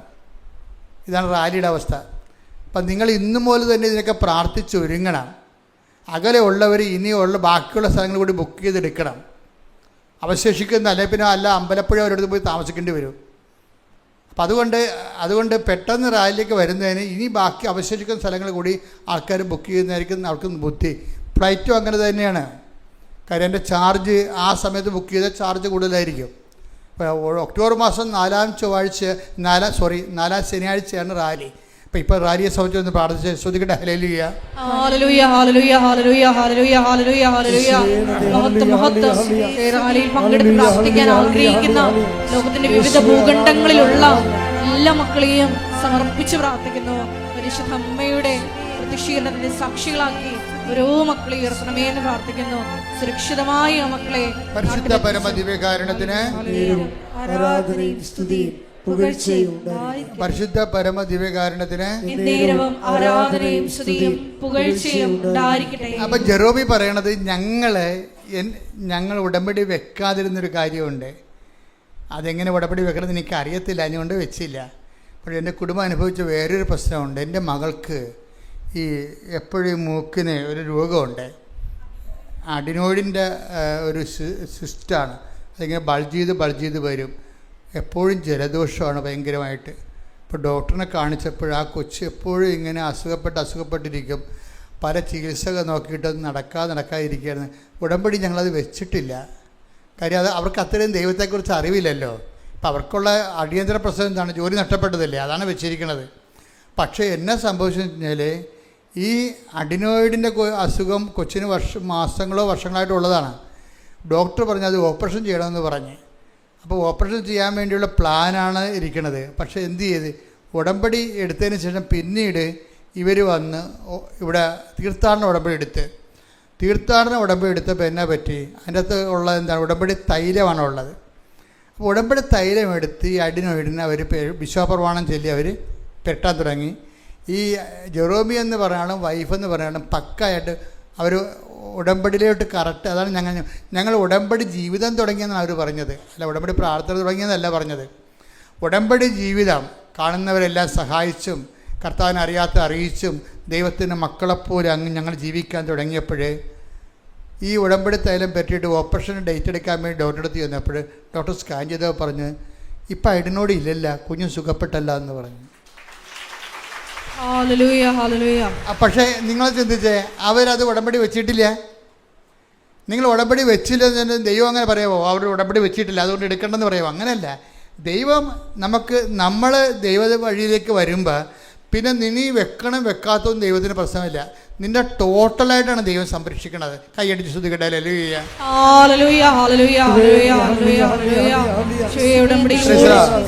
പിന്നെ ഉടനെ ജെറോമി അടുത്ത അനുഭവങ്ങൾ എന്താ വെച്ചാൽ, ഉടമ്പടി ഇയാൾ സത്യസന്ധമായിട്ട് ജീവിക്കുകയല്ലേ. പണ്ട് ഒരു കൃപാസനം പത്രം കിട്ടിയിട്ട് 8 മാസമായിട്ട് വായിക്കാതിരുന്ന ആൾ ഇപ്പം എന്താണ്, കൃപാസനം പത്രം വാങ്ങിച്ചുകൊണ്ട് പോയിട്ട് ഇങ്ങേര് തന്നെയാണ് ആൾക്കാർക്ക് പറഞ്ഞു കൊടുക്കുന്നത് അങ്ങയുടെ അനുഭവങ്ങളെ. അപ്പോൾ ചെറുപ്പക്കാരെന്ന് പറഞ്ഞു കൊടുക്കുമ്പോൾ ദൈവം എന്തുമാത്രം മഹത്വപ്പെടുമെന്നറിയാവോ? ആണായാലും പെണ്ണാലും ചെറുപ്പക്കാരെപ്പോഴും ശ്രദ്ധിക്കണം. നിങ്ങൾ വയസ്സായിട്ട് വർക്ക് ചെയ്യാൻ ഇരിക്കരുത്. അതാണ് പറഞ്ഞത്, യുവാവേ നീ ചെറുപ്പമായിരിക്കുമ്പോൾ തന്നെ ദൈവത്തിന് അറിയാം.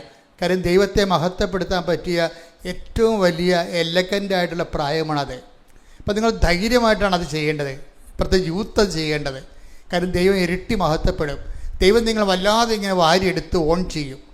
അപ്പം അതുകൊണ്ടൊന്ന് പ്രാർത്ഥിക്കുക. കർത്താവായ ദൈവമേ എല്ലാ യുവജനങ്ങളെയും പ്രത്യേകം അനുഗ്രഹിക്കണം.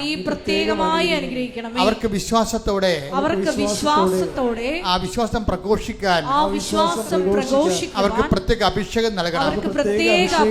അവർക്ക് ദൈവസ്നേഹം നൽകണം. അവർ ദൈവത്തെ അറിഞ്ഞുകൊണ്ട് ലോകത്തിന്റെ അപ്പോസ്തലന്മാരായി സുവിശേഷ സാക്ഷികളായി അവരെ മാറ്റണമേ. ശ്രുതികട്ടെ. ഹല്ലേലൂയ.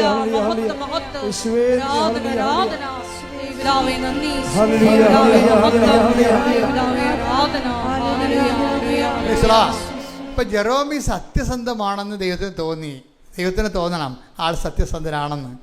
പിന്നെന്താ പറയണേ, ഞാൻ ഈ വീട്ടിൽ ഇരുന്നിട്ട് 100 കമ്പനികൾക്ക് IT കമ്പനികൾക്ക് ആപ്ലിക്കേഷൻ വിട്ടു. 100 കമ്പനികൾക്ക്. ആർക്കും എന്നെ വേണ്ട. ഇത്ര എക്സ്പീരിയൻസ് ഉണ്ടെന്ന് പറഞ്ഞിട്ടും ഇന്ന കമ്പനി ഞാൻ വർക്ക് ചെയ്തതായിട്ട് ഹൈ പ്രൊഫൈൽ കാണിച്ചിട്ടും ഒരു മനുഷ്യന് എന്നെ വേണ്ട. അപ്പം ഞാൻ ഓർത്തിൻ്റെ ജീവിതം മൊത്തം ഇരുട്ട് കയറി, ഞാൻ തീർന്നെന്ന് വിചാരിച്ചു. ആരെല്ലാം തീർന്നെന്ന് പറഞ്ഞാലും അന്തിമ വാക്ക് കർത്താവിൻ്റെതാണ്. കർത്താവ് തീർന്നില്ലെന്ന് പറഞ്ഞാൽ നമ്മൾ തീർന്നില്ല. ശ്രുതികട്ടെ. ഹല്ലേലൂയ.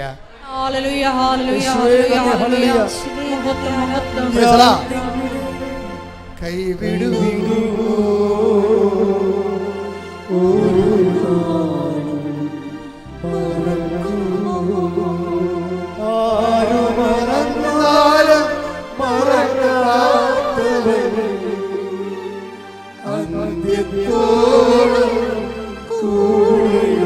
ചെറുതി പാടുക.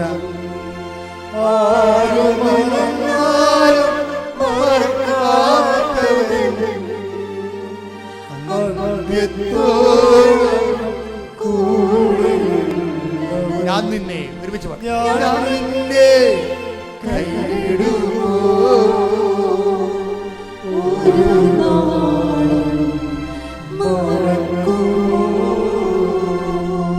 പരിശുദ്ധ പരമദിവ്യകാരുണ്യത്തിന് എന്നേരവും ആരാധനയും സ്തുതിയും പുകഴ്ചയും ഉണ്ടായിരിക്കട്ടെ.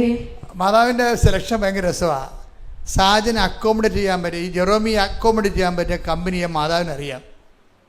മാതാവ് ആ 2 കമ്പനിയെ 100 അപേക്ഷ വിട്ടിട്ട് ആരും തിരിഞ്ഞു നോക്കിയില്ല. ഉടമ്പടി എടുത്തിട്ട് 2 എണ്ണം വിട്ട് ആ 2 സാജനെ വിളിച്ചു. അപ്പോൾ ഇവന് പേടിയായി. എന്താ കാര്യം? പുതിയ കാലത്തെ പുതിയ ടെക്നോളജിയിലുണ്ടായിരുന്ന സോഫ്റ്റ്വെയറിലുണ്ടായിരുന്ന മാറ്റം കാരണം ഇവർ പ്രാക്ടിക്കലും തിയറിയും ചോദിച്ചാൽ പ്രശ്നമാണ്. അപ്പോൾ ഇവൻ ഉടമ്പടി എടുക്കുമ്പോൾ തിരികെത്തിക്കുമ്പോൾ മാതാവേ എനിക്ക് ഒത്തിരി എന്നോട് ചോദിച്ചാൽ ഞാൻ പെട്ടുപോകും. കാര്യം പുതിയ ആൾക്കാരാണ് ഇരിക്കണത്, ഞാൻ പഴയ സിലബസിലൊക്കെ പഠിച്ചിരിക്കണത്. അപ്പോൾ എനിക്ക് പ്രാക്ടിക്കലും എനിക്ക് പ്രശ്നമാണ്, തിയറിയും എനിക്ക് പ്രശ്നമാണ്. ഒത്തിരി ചോദ്യങ്ങൾ ചോദിച്ചാൽ ഞാൻ പെട്ടുപോകും, എന്നെ സഹായിക്കണം. അപ്പോൾ പണ്ട് ഭയങ്കര മെരിട്ടാണെന്ന് പറഞ്ഞ ആൾ പറയണ കണ്ടില്ലേ, എനിക്കിപ്പോൾ മെരിട്ടില്ലെന്നാണ് പറയണത്. കണ്ട, അതാണ് വിഷയം. ആ ഗ്രോത്ത് മനസ്സിലാക്കണം. എനിക്കിപ്പോൾ മെരിട്ടില്ല എന്നാണ് ദൈവദൃശ്യത്തിൽ പറയുകയാണ്, എൻ്റെ മെരിട്ട് നിൻ്റെ കൃപയാണെന്ന്. ഇത് പറഞ്ഞിട്ട് ഇവൻ പോകുമ്പോൾ ഇവനോട് ഇൻ്റർവ്യൂ ചെല്ലുമ്പോൾ ഇൻ്റർവ്യൂ ചെല്ലുമ്പോൾ എന്താ സംഭവം എന്നറിയാമോ? 8-9 പ്രാക്ടിക്കലും 8-9 തിയറിയും ചോദിക്കേണ്ട സ്ഥലത്ത് ഇവനെ അറിയാവുന്ന 2 തിയറിയും 2 പ്രാക്ടിക്കലും ചോദിച്ച് ഇൻ്റർവ്യൂ ക്ലോസ് ചെയ്ത്. അയ്യോ, ഇത് ഭയങ്കര രസമാണ്. അമ്മ ഇങ്ങനെ കൂടെ നിൽക്കുകയാണ്. അമ്മ നമ്മുടെ കൂടെ ഇങ്ങനെ വരും.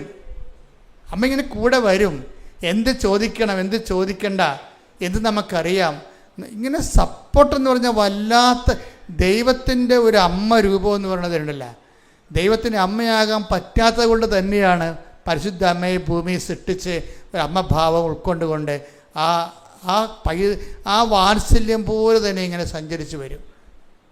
എന്നിട്ട് ഇതേപോലെ തന്നെ എന്നിട്ട് പറയണേ, സാധാരണഗതിയിൽ 2 മാസം 2.5 മാസം കഴിയുമ്പോഴാണ് അവർ ഈ ജോലി കിട്ടിക്കഴിഞ്ഞാൽ അവർ വിളിക്കണത്. ഞാൻ 29-ാം തീയതി ഇൻ്റർവ്യൂവിന് പോയത്, എനിക്ക് 30-ാം തീയതി തന്നെ ജോലിക്ക് കയറ്റിയെന്ന്.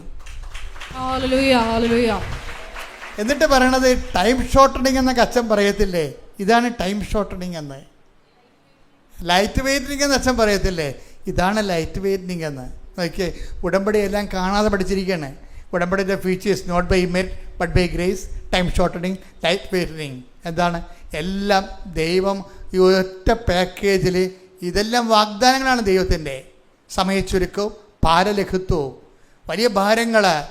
അതിനെ ആ കുഞ്ഞിന് ഓപ്പറേഷൻ ചെയ്യാൻ പോകുന്നതാണ്. അതിനെ വെറും ഒരു ഉടമ്പടി തൈലം കൊണ്ട് സിമ്പിളാക്കി കളഞ്ഞു, ഭാരം മാറ്റിയതിൻ്റെ എല്ലാം. അത് ലൈറ്റ് വെയ്റ്റിങ് എന്ന് പറയണതും ഭാരച്ചുരുക്കം. ഇങ്ങനെ ഉടമ്പടി. ഇനി രസമെന്ന് പറയണത് ഇതുപോലെ തന്നെയാണ്. കഴിഞ്ഞ ദിവസങ്ങളിൽ ഒരു ജയമോൻ്റെ സാക്ഷ്യം കൂടി പറയാം പെട്ടെന്ന്, 2 മിനിറ്റ്. കാര്യം എനിക്ക് ഭയങ്കര ഇഷ്ടപ്പെട്ടൊരു സാക്ഷ്യമാണ്. എന്താ കാര്യം വെച്ച് കഴിഞ്ഞാൽ, ജയമോൻ ഒരു ട്രാൻസ്പോർട്ട് ഇതാണ്, കണ്ടക്ടറാണ്.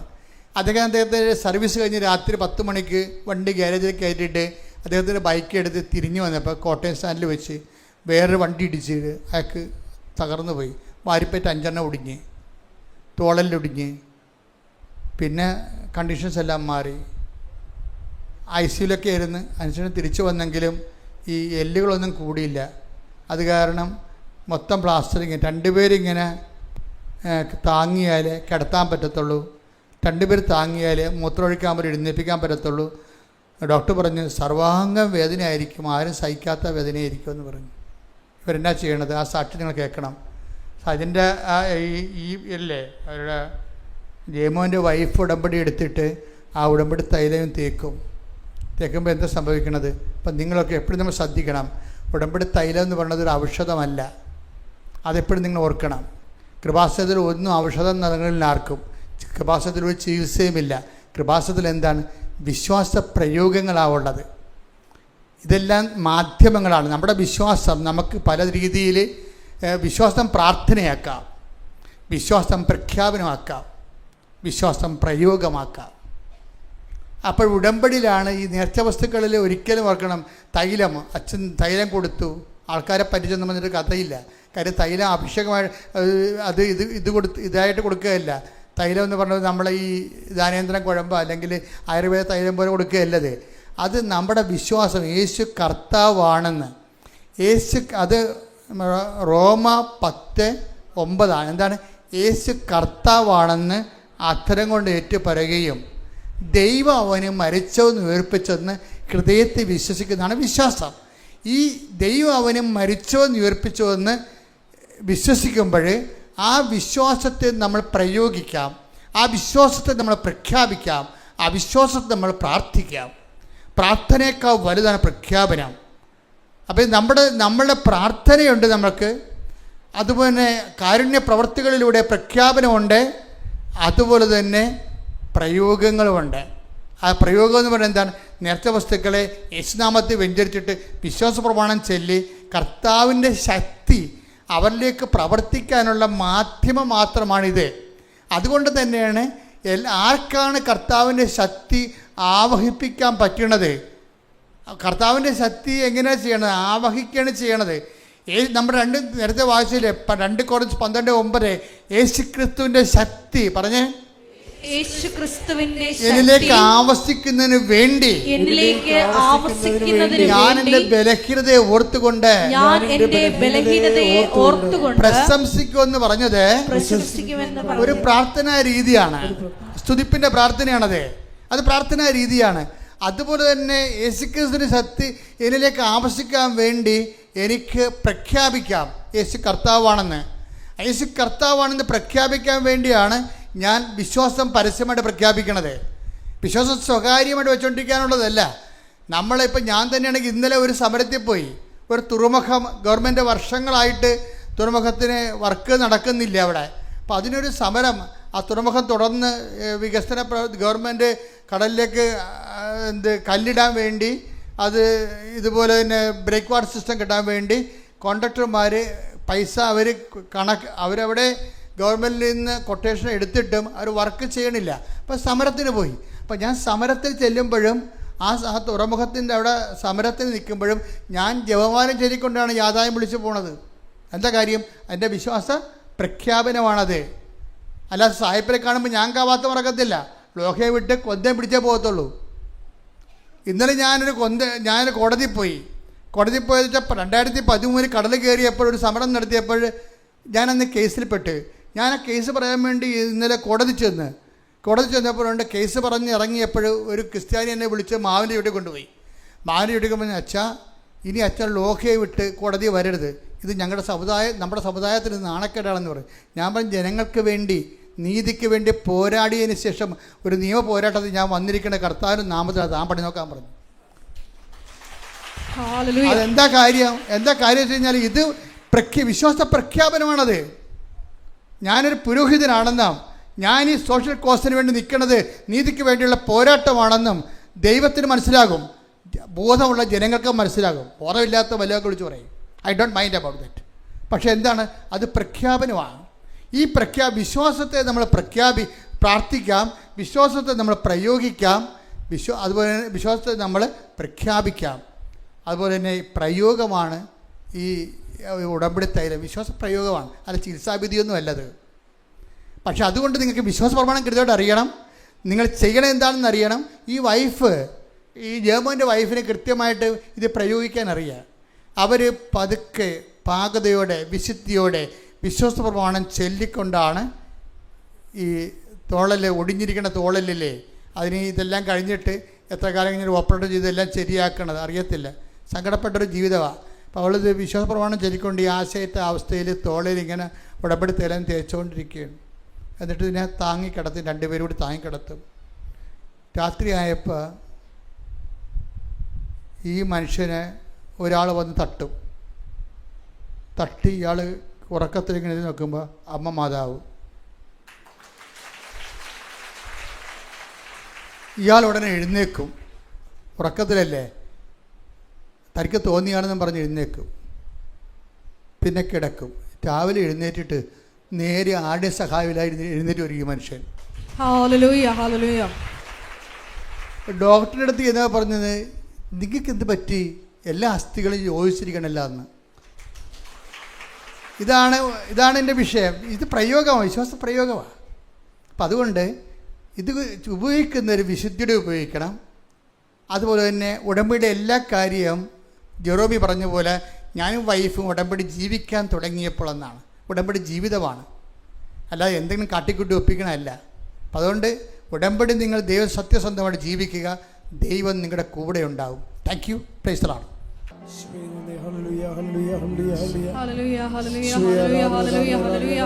മൗനമായി പ്രാർത്ഥിക്കേണ്ട സമയമാണ്. നിങ്ങളുടെ വ്യക്തിപരമായ ആവശ്യങ്ങൾ നമ്മൾ നല്ലവണ്ണം രാവിലെ ആദ്യം തുടങ്ങിയപ്പോൾ തന്നെ കർത്താവ് രോഗസൗഖ്യ പ്രാർത്ഥനയും ജീവിത ദുരിതങ്ങൾക്ക് വേണ്ടിയുള്ള പ്രാർത്ഥനകളും ഈശോ തന്നെ നടത്തി നമ്മളെ ഉപകരണമാക്കിക്കൊണ്ട്. ഇപ്പോൾ നിങ്ങൾക്ക് മൗനമായി പ്രാർത്ഥിക്കേണ്ട സമയമാണ്. നിങ്ങളുടെ കണ്ണീരിന് അച്ഛൻ അഡ്രസ്സ് ചെയ്യാത്ത കണ്ണീരുണ്ടെങ്കിൽ ഇപ്പോൾ കൈകൾ കൂപ്പി ഈ ആശീർവാദത്തിൻ്റെ സമയത്ത് ഈശോയോട് പറയുക.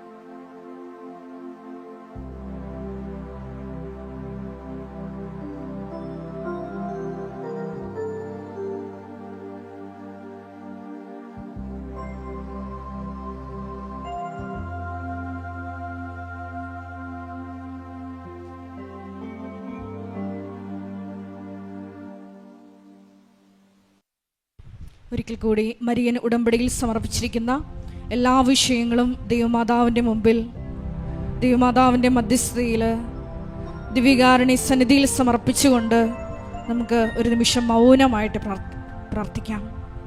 പരിശുദ്ധ അമ്മയുടെ പ്രത്യക്ഷീകരണത്തിൻ്റെ സാക്ഷികളാക്കി ഞങ്ങളെയും ഞങ്ങളുടെ കുടുംബത്തെയും ഉയർത്തണമേ എന്ന് പ്രാർത്ഥിച്ചുകൊണ്ട് നമുക്ക് ശിരസ് നമിച്ച് ദിവ്യകാരുണ്യനാഥൻ്റെ ആശീർവാദം സ്വീകരിക്കാം.